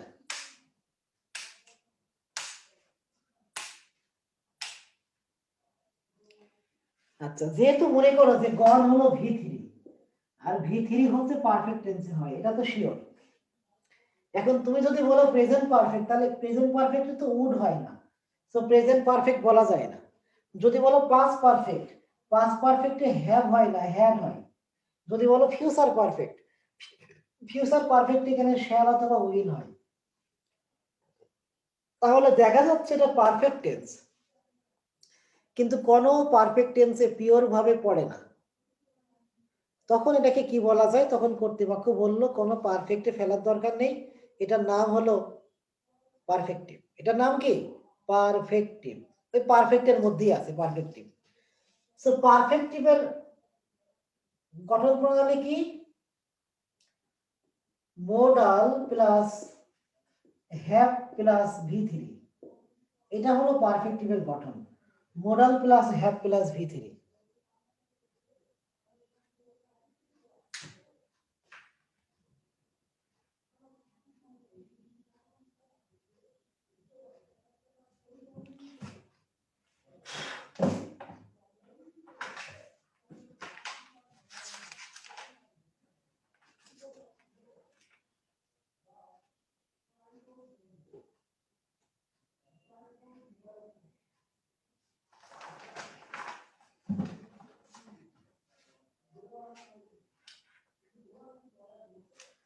আবার মোডাল প্লাস ভার্বও কিন্তু মাঝে মাঝে হতে পারে। সো মোডাল প্লাস ভার্বও মাঝে মাঝে হতে পারে, আবার modal plus have plus v থ্রিটাই অধিকাংশ ক্ষেত্রে হবে। তোমাদের লেকচার শিটে অনেকগুলো রুলস দেওয়া আছে, আমরা অনেকগুলো রুলস দেখবো না, আমরা দুইটা রুলস দেখবো, তোমাদের এই দুইটাই যথেষ্ট হবে।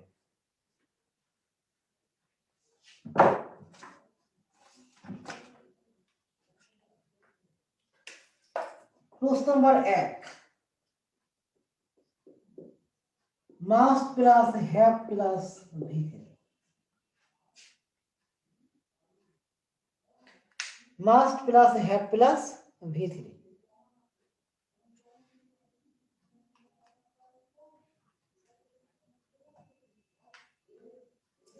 নুসরাত জাহান জিজ্ঞেস করেছে I would have gone there এর মানে কি? এটা পরিপূর্ণ বাক্য না, এটার পূর্বে আরেকটা বাক্য থাকবে। Must plus have plus V three আমরা কখন ইউজ করব? যদি একটা কাজ দেখে বোঝা যায় যে আরেকটা কাজ হয়েছিল, আরেকটা কাজ অবশ্যই হয়েছিল, তাহলে এই স্ট্রাকচার ইউজ করতে হবে। সাইফুল্লাহ জিজ্ঞেস করেছে মোরাল প্লাস ভার্ব বলে সেটাও তো ভি থ্রি হবে না? ভি থ্রি বাদে ভি ওয়ানও হতে পারে। সো দেখো, যদি একটা কাজ দেখে তোমাকে একটা কাজ দেখানো হলো, তুমি সেই কাজটা দেখে যদি বলে দিতে পারো যে আরেকটা কাজ অবশ্যই হয়েছিল, তাহলে এই স্ট্রাকচার ইউজ করা হবে।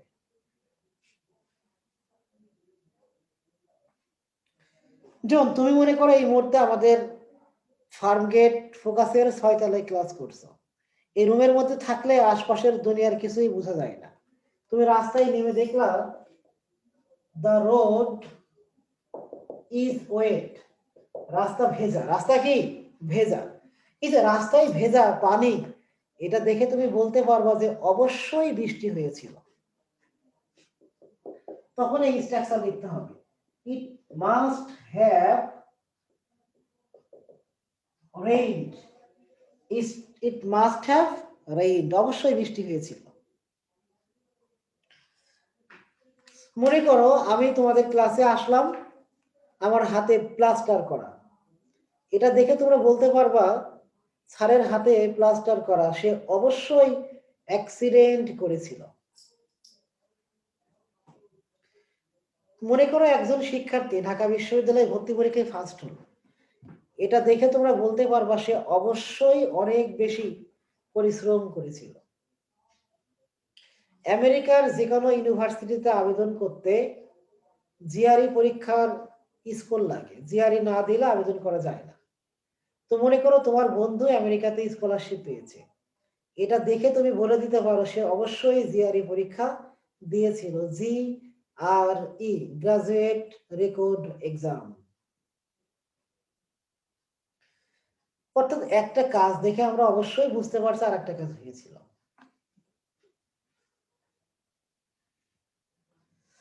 দুইটা কিন্তু আলাদা আলাদা sentence. The road is wet full stop, আলাদা সেন্টেন্স। এই সেন্টেন্সের সিকোয়েন্সে আর একটা সেন্টেন্স লিখতেছে, ইট মাস্ট হ্যাভ ওয়েট। দুই, should plus have plus V three. এইটা কখন হবে?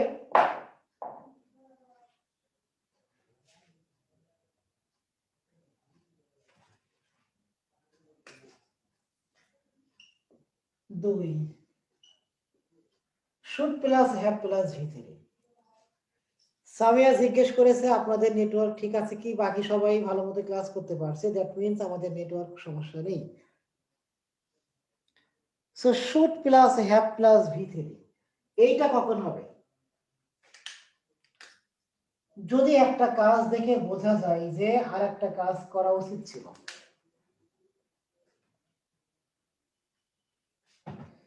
আর একটা কাজ করা উচিত ছিল।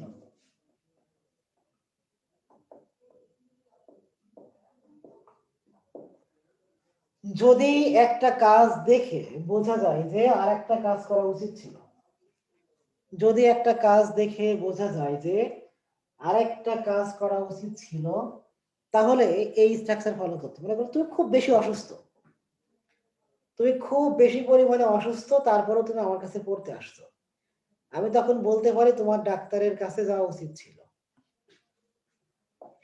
So you are too much ill. এখন আমি বলতে পারি you should have gone to hospital. You should have gone to hospital, তোমার ডাক্তারের কাছে যাওয়া উচিত ছিল। একবার আমি যাত্রাবাড়ি ফোকাসে ক্লাস নিচ্ছিলাম, তো আমাদের কোচিং এ আর একজন শিক্ষক ক্লাস নিতে এসেছিল। তখন তার ওয়াইফ মারাত্মক অসুস্থ অবস্থায় হাসপাতালে ভর্তি ছিল। আমি তাকে বললাম you should have gone to hospital, তোমার কোচিং না, হাসপাতালে যাওয়া উচিত ছিল। মনে করো যে আমি এই যে আমার সামনে এখন দেখতে পাচ্ছি একটা স্টুডেন্ট জাকিয়া, আমি জাকিয়াদের বাসায় গিয়েছি, সে আমাকে কিছুই আপ্যায়ন করে নাই। তো আমি তাকে বললাম যে তোমার আমাকে আপ্যায়ন করা উচিত ছিল, you should have offered me coffee, you should have offered me coffee, চা, যে কোনো কিছু আপ্যায়ন করা উচিত ছিল। এই যে মনে করো যে যেটা আমি বললাম, তাহলে যেটা উচিত ছিল মনে হয়, এটা হচ্ছে should plus have plus V3।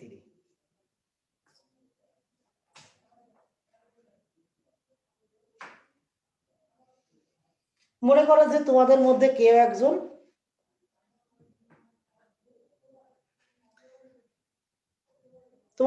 কেউ একজন আজ থেকে 10 বছর পরে আমার সাথে দেখা হলো। তো দেখা হওয়ার সাথে সাথে আমি তোমাকে জিজ্ঞেস করলাম যে এখন থেকে 10 বছর পরে তোমার বয়স হয়ে যাবে প্রায় 30 বছর। তা আমি প্রথমেই তোমাকে জিজ্ঞেস করবো যে তুমি কি বিয়ে করেছো? তুমি বললা না স্যার করিনি। তখন আমি তোমাকে বলবো তোমার বিয়ে করা উচিত ছিল, ইউ শুড হ্যাভ ম্যারিড। এখনো যদি বুঝতে না পারো তাহলে কিছু করার নেই।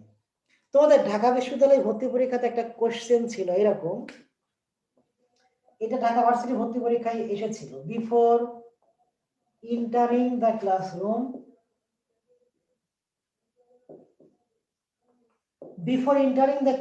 ক্লাসরুমে ঢোকার পূর্বে you should have sought the teacher's permission.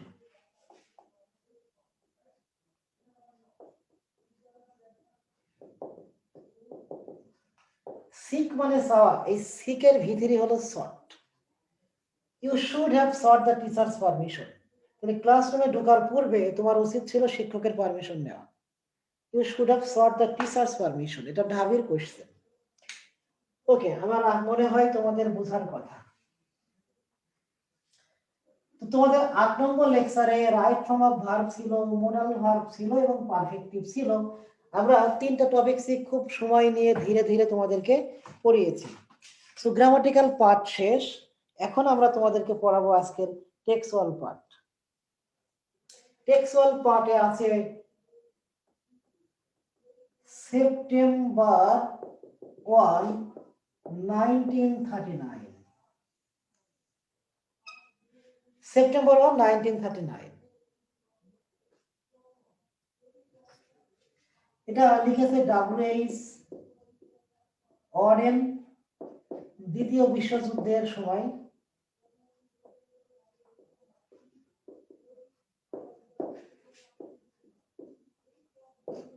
দ্বিতীয় বিশ্বযুদ্ধের একটা দৃশ্য ফুটিয়ে তুলেছে। মনে করো যে দ্বিতীয় বিশ্বযুদ্ধের সময় তুমি বেঁচে ছিলা, তখন তুমি ছিলা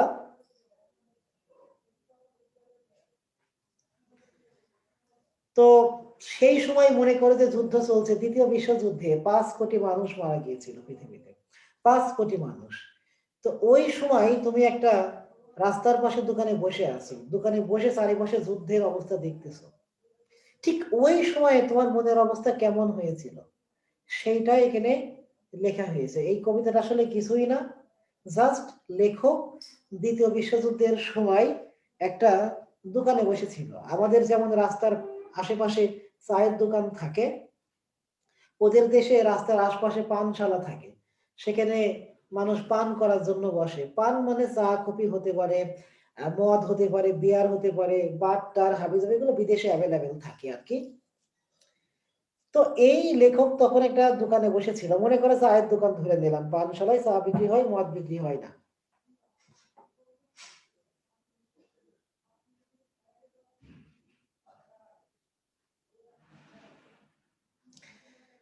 তো এখন সে ওই সময় যে দৃশ্যটা দেখেছিল, তার মনের যে অবস্থা হয়েছিল সেইটা লিখেছে। সে বলছে যে আমি একটা দোকানে বসেছিলাম, আমি খুবই আমার বেঁচে থাকার ব্যাপারে অনিশ্চিত ছিলাম, আমি খুবই ভীত সন্ত্রস্ত ছিলাম, এবং এই যুদ্ধের কবলে পড়ে আমার সমস্ত আশা আকাঙ্ক্ষা স্বপ্নগুলো মরে গিয়েছিল।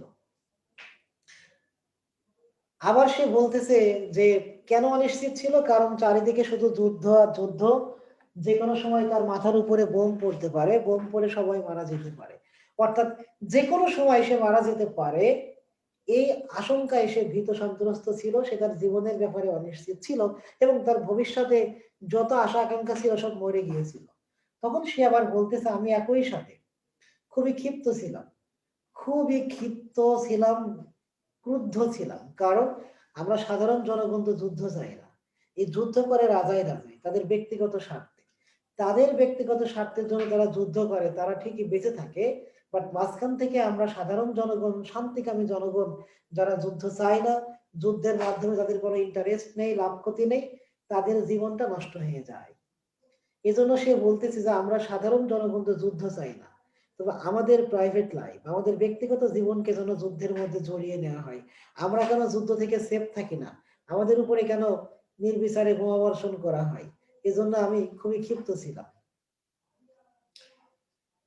এবং আমরা না চাইলেও আমাদের ব্যক্তিগত জীবনকেই যুদ্ধ জড়িয়ে নেয়। তখন শুধু মৃত্যু আর মৃত্যু, লাশ আর লাশ, পচা লাশের গন্ধে বাতাসটা ভারী হয়ে ওঠে, বাতাসে শুধু লাশের গন্ধ ভাসে, যেটা বর্ণনা করার মতো না, আনমেনশনেবল, অবর্ণনীয়। এবং এই যুদ্ধটা এই সেপ্টেম্বরের টাইমটাকে কলঙ্কিত করেছে, অপরাধী করে গেছে। সেপ্টেম্বরে অনেক ভালো ভালো ঘটনা পৃথিবীতে ঘটেছে, কিন্তু এই যুদ্ধটা সব ভালো ঘটনাকে চাপা দিয়ে এখন সেপ্টেম্বর মানেই মানুষের মনে এই দ্বিতীয় বিশ্বযুদ্ধের কথা স্মরণ স্মরণ হয়, এই বীভৎস কাহিনী স্মরণ হয়, 5 কোটি মানুষের মৃত্যুর কথা স্মরণ হয়, তখন মানুষ ভীত সন্ত্রস্ত হয়ে যায়। অর্থাৎ এই সেপ্টেম্বরের সমস্ত ভালো কাজকে চাপা দিয়ে এই যুদ্ধটাকেই বড় করে দিয়েছে। তো এই দ্বিতীয় বিশ্বযুদ্ধ এই সেপ্টেম্বরের মাসটাকে, সেপ্টেম্বরের রাতটাকে কলুষিত করেছে, অপমানিত করেছে।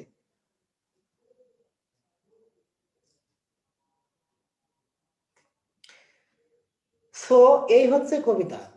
আর এই কবিতার মেইন থিমটা 3 লাইন, আমি বলে দিচ্ছি।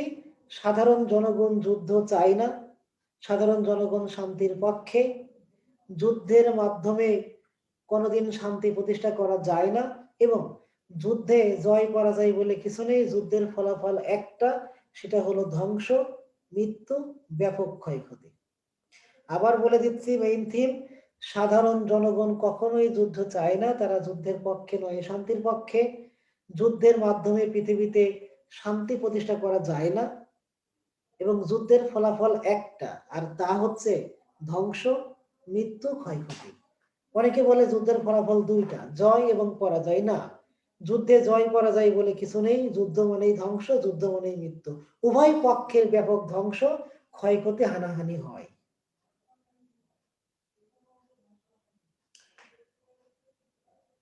এই যে আমেরিকা ইরাক এবং আফগানিস্তান দখল করলো, সেখানে তারা নির্বিচারে মানুষকে হত্যা করেছে, সমস্ত সম্পদ লুটপাট করেছে, এবং মা বোনদেরকে ধর্ষণ করেছে। আজকের পৃথিবীর সমস্ত অশান্তির মূল হচ্ছে আমেরিকা। আজকের পৃথিবীর সব থেকে বড় সন্ত্রাসী শব্দ হচ্ছে আমেরিকা। আজকের পৃথিবীর সমস্ত হানাহানি, মারামারি, অরাজকতার মূল হচ্ছে আমেরিকা। এই আমেরিকা হলো পৃথিবীর সব থেকে বড় সন্ত্রাস। এরা আবার মানুষকে ভালো ভালো নীতি বাক্য শোনায়। আজকের জাতিসংঘ হচ্ছে অশান্তির মূল কারিগর। পৃথিবীর যত জায়গায় অশান্তি আছে তার মূল হচ্ছে জাতিসংঘ।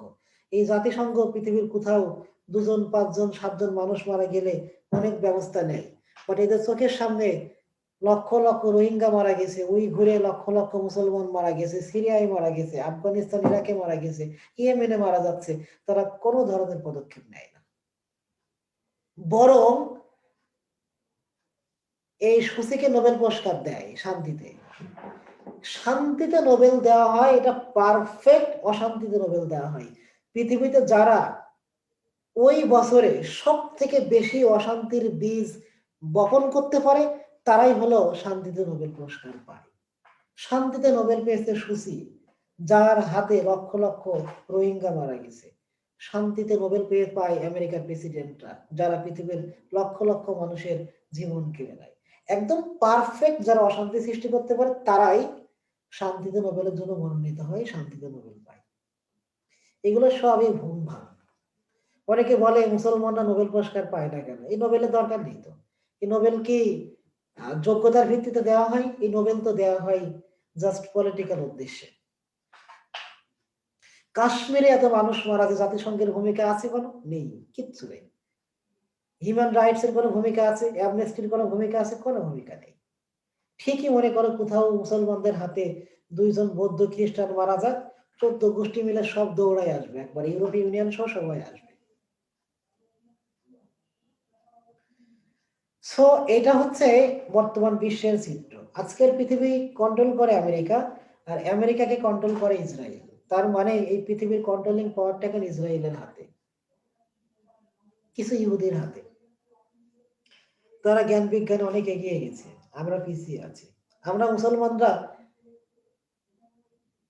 প্রসাব করে কুলুপ করার সময় ঢেলার সাইজ কতটুকু হবে? 100 গ্রাম, 200 গ্রাম, না আধা কেজি, না 1 কেজি?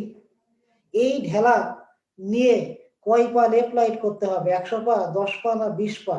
কোন জায়গা থেকে 60 ডিগ্রি অ্যাঙ্গেলে ঘুরতে হবে? এই নিয়ে মুসলমানরা ব্যস্ত আছে।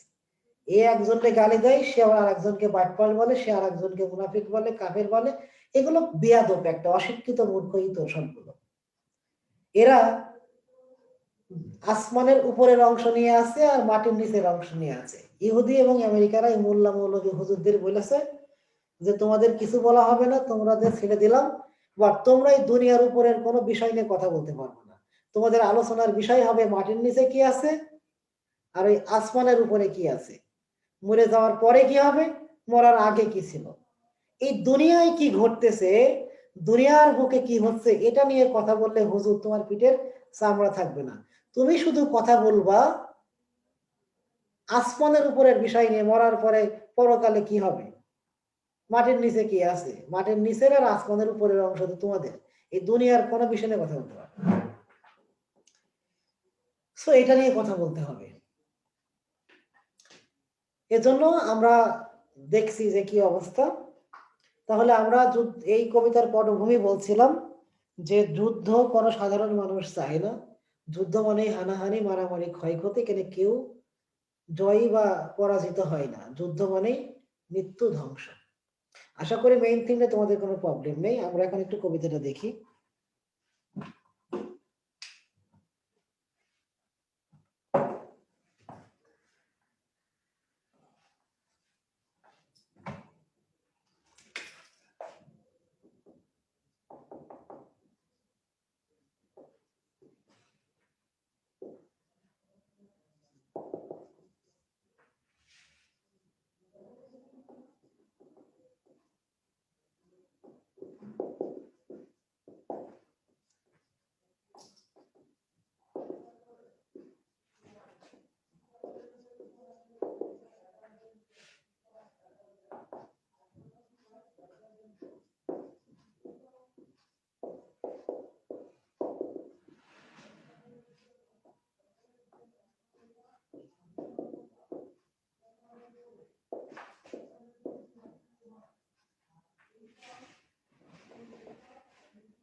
আচ্ছা, আমি কবিতাটা লিখলাম তোমাদের জন্য। ঠিক দেখো, বাংলা অর্থ আমি যা বলেছিলাম তাই। আই সিট, আমি বসেছিলাম, ওয়ান অফ দ্য ডাইস, একটা পানশালায়। এই ডাই মানে হচ্ছে পানশালা। এটা 52nd স্ট্রিট, 52 নম্বর সড়কের একটা পানশালা ছিল। আনসার্টেইন অ্যান্ড অ্যাফ্রেড, কিভাবে ছিলাম আমি? অনিশ্চিত আমার বেঁচে থাকার ব্যাপারে, এবং আমি ছিলাম অ্যাফ্রেড মানে ভীত। অ্যাজ মানে যেহেতু, ক্লেভার হোপস এক্সপায়ার, আমার জীবনের ক্লেভার হোপস মানে চতুর আশাগুলো এক্সপায়ার হয়ে গেছে, মরে গেছে। আবার লো ডিসঅনেস্ট ডিকেড, অসৎ দশকের পাল্লায় পড়ে, তার মানে যুদ্ধের পাল্লায় পড়ে। এবং আমার একই সাথে ওয়েভস মানে ঢেউ, অ্যাঙ্গার মানে রাগ, আবার ফিয়ার মানে ভয়। মানে আমার আমার ভিতর থেকে একই ভাবে ভয়ের ঢেউ বের হচ্ছিল, আবার রাগের ঢেউ বের হচ্ছিল। সার্কুলেট ওভার দ্য ব্রাইট, ঠিক আছে, এগুলোই চক্রাকারে ঘুরতেছিল উপরে। Darken the land of the earth, darken মানে অন্ধকার হয়ে যাচ্ছিল, ল্যান্ড মানে ভূমি, আর্থ মানে পৃথিবী। এক জায়গায় বোম পড়লে এটা কি হয়ে যায়? পুড়ে অন্ধকার হয়ে যায়। অবসেসিং আওয়ার প্রাইভেট লাইফ, এগুলো আমাদের ব্যক্তিগত জীবনকে অবসেস করে ফেলে, জড়িয়ে ফেলে। আনমেনশনেবল অডর, অবর্ণনীয়, অডর মানে দুর্গন্ধ, ডেথ মানে মৃত্যু, মৃত্যুর অবর্ণনীয় দুর্গন্ধ বাতাসে ভাসছিল। অফেন্স মানে অপরাধী করে গেছে, সেপ্টেম্বর নাইট মানে সেপ্টেম্বরের রাতকে।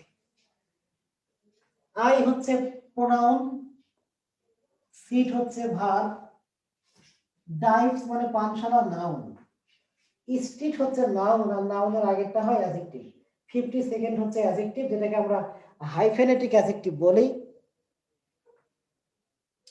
লো ডিসঅনেস্ট ডিকেট, এই ডিকেটটা হচ্ছে নাউন, তাহলে ডিসঅনেস্ট হচ্ছে অ্যাডজেক্টিভ। ওয়েভস ঢেউ, এটা নাউন। অফ প্রিপজিশন, প্রিপজিশনের পরে নাউন হয়, তাহলে অ্যাঙ্গার হলো নাউন, ফিয়ার হচ্ছে নাউন। সার্কুলেট হচ্ছে ভার্ব, ওভার হচ্ছে প্রিপজিশন, প্রিপজিশনের পর একটা নাউন হয়, ব্রাইট হচ্ছে নাউন। ডার্কেন হচ্ছে ভার্ব, দা হচ্ছে আর্টিকেল, আর্টিকেলের পরে নাউন হয়, ল্যান্ড হচ্ছে নাউন। অফ হচ্ছে প্রিপজিশন, প্রিপজিশনের পরে নাউন হয়, আর্থ হচ্ছে নাউন। অবসেসিং হচ্ছে প্রেজেন্ট পার্টিসিপল। লাইফ হচ্ছে নাউন, আর নাউনের আগে শব্দটা অ্যাডজেক্টিভ হয়, সো প্রাইভেট হচ্ছে অ্যাডজেক্টিভ। আনমেনশনেবল অর্ডার, অর্ডার মানে দুর্গন্ধ, নাউন, নাউনের আগে হয় অ্যাডজেক্টিভ, সো আনমেনশনেবলটা অ্যাডজেক্টিভ। অফ প্রিপজিশন, এরপরে নাউন হয়, ডেথ হচ্ছে নাউন। অফেন্স হচ্ছে ভার্ব, দা হচ্ছে আর্টিকেল, নাইট হচ্ছে নাউন, আর্টিকেল আর নাউনের মাঝখানে অ্যাডজেক্টিভ হয়। সেপ্টেম্বর একটা মাসের নাম, অবশ্যই নাউন, কিন্তু এখানে দা আর্টিকেল, নাইট হচ্ছে নাউন, আর্টিকেল নাউনের মাঝখানে হওয়ার কারণে অ্যাডজেক্টিভ হয়েছে। এই হচ্ছে পার্টস অফ স্পিচ, অর্থ, শাব্দিক অর্থ, মূল অর্থ, ভাবার্থ। এবার আসো, as the clever Hopes expire, অনেকেই এজ দেখে এটাকে সিমিলি বলে। এজ দেখে কি বলে? সিমিলি বলে।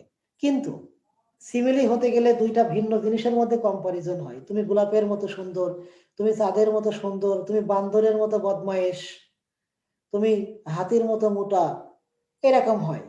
কিন্তু এখানে বলা হচ্ছে অ্যাজ মানে যেহেতু, ক্লেভার হোপস চতুর আশা, এক্সপায়ার মরে গেছে, যেহেতু চতুর আশাগুলো মরে গেছে, যেহেতু রঙিন স্বপ্নগুলো মরে গেছে। এখানে কোনো ধরনের দুইটা ভিন্ন জিনিসের মধ্যে কম্পারিজন নেই, তাহলে এখানে অ্যাজ থাকা সত্ত্বেও সিমিলি হবে না। কি হবে না?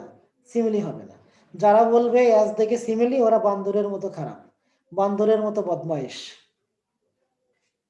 তাহলে এখানে অ্যাজ আছে কিন্তু কোনো কম্পারিজন নেই। যেহেতু চতুর আশাগুলো মরে গেছে, মরে যায় মানুষ, কিন্তু এখানে হোপস মরে গেছে, তাহলে মানুষের গুণাবলী দেওয়া হচ্ছে, মানুষের বৈশিষ্ট্য দিলে ওটাকে আমরা পার্সনিফিকেশন বলি। So as the clever Hopes expire, এটা হলো পার্সনিফিকেশন। মারা যায় মানুষ, হোপস মারা যায় না, পার্সনিফিকেশন। এরপরে বলা হচ্ছে লো ডিসঅনেস্ট ডিকেড, অসৎ দশক। এই ডিসঅনেস্ট মানে অসৎ, এটা মানুষের গুণাবলী। কিসের গুণাবলী? মানুষের গুণাবলী। তাহলে ডিসঅনেস্ট ডিকেড, এটা মানুষের গুণাবলী দেওয়া হচ্ছে, সো এটাও হচ্ছে পার্সনিফিকেশন।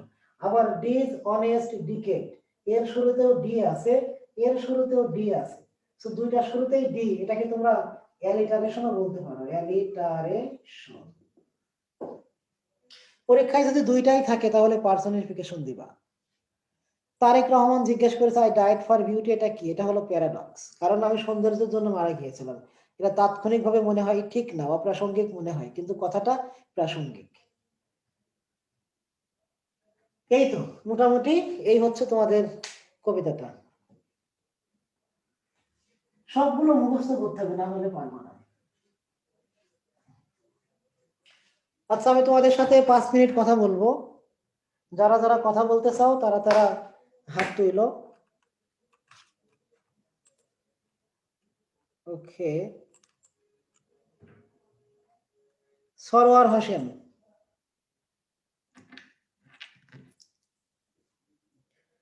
দ্রুত।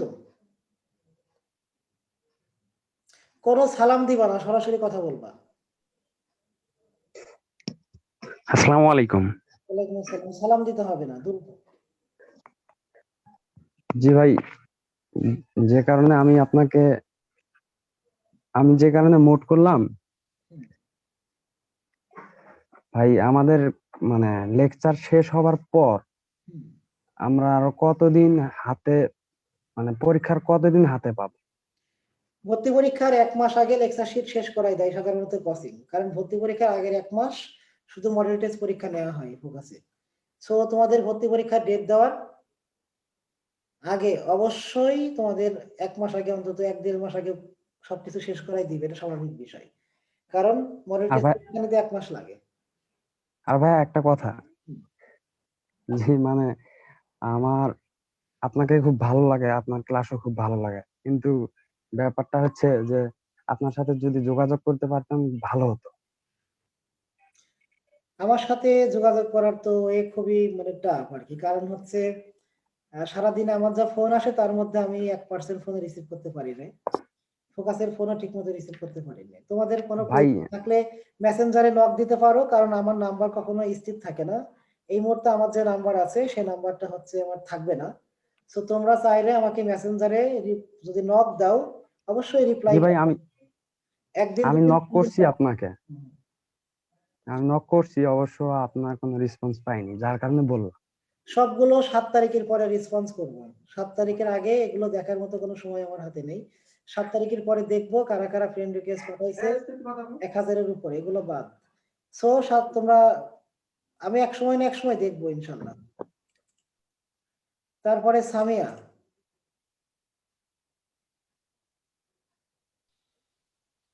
হ্যালো হ্যালো হ্যাঁ শুনতে পাচ্ছি।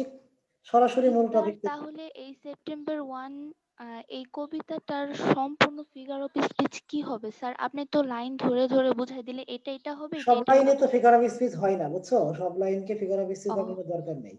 যে মানে লাইন স্যার এটা নির্দিষ্ট করা থাকবে যে এটা হতে পারে এরকম? পরীক্ষায় আসলে লাইন দিবে, লাইন দিয়ে বলবে কোন figure of speech. Sir, she walks in beauty এটা কি সিমিলি হবে নাকি ইমাজারি হবে? শি ওয়াক্স ইন বিউটি এটা হচ্ছে ইমেজারি হবে, কিন্তু she walks in beauty like the night বললে সিমিলি হবে। Thank you sir. আচ্ছা, এরপরে হাফসা জাহান। আসসালামু আলাইকুম ভাইয়া। হ্যালো বলো, সরাসরি টপিকসে চলে যাও। ভাইয়া, সিক আর ইল এর ইউজের মধ্যে কি ডিফারেন্স? আবার বলো। সিক আর ইল এই দুইটার ইউজের মধ্যে ডিফারেন্সটা কি? শোনো, এই যে কাছাকাছি শব্দগুলা, এগুলোর মধ্যে আমরা ডিফারেন্ট আসলে তৈরি করি, মানে মোরাললেস এগুলো কাছাকাছি। এগুলো তুমি আই এম সিক বললেও হবে, আই এম ইল বললেও হবে, খুব একটা ডিফারেন্ট নেই। আমরা কিছু কিছু পার্থক্য নিজেরাই তৈরি করি, কিন্তু বেসিক্যালি তেমন কোনো পার্থক্য নেই। তুমি একটার পরিবর্তে আরেকটা ইউজ করতে পারবে।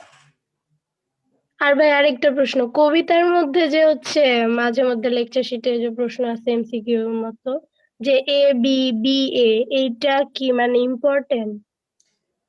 এটা খুব বেশি ইম্পর্টেন্ট, এগুলো অন্তমিল, বুঝছো? ছন্দমিল, এগুলো খুব একটা ইম্পর্টেন্ট না। জি আচ্ছা। জান্নাত আক্তার,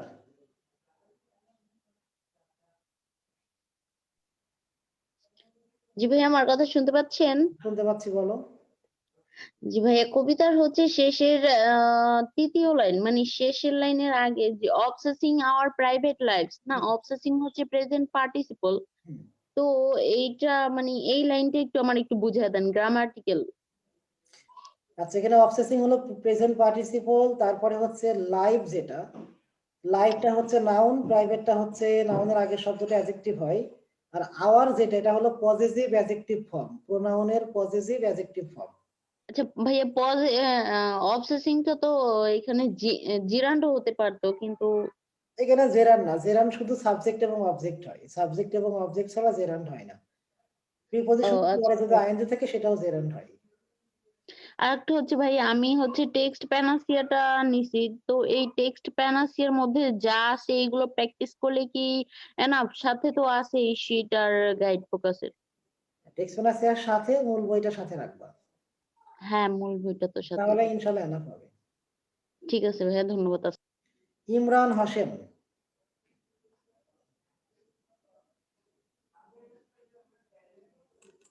ইমরান হোসেন,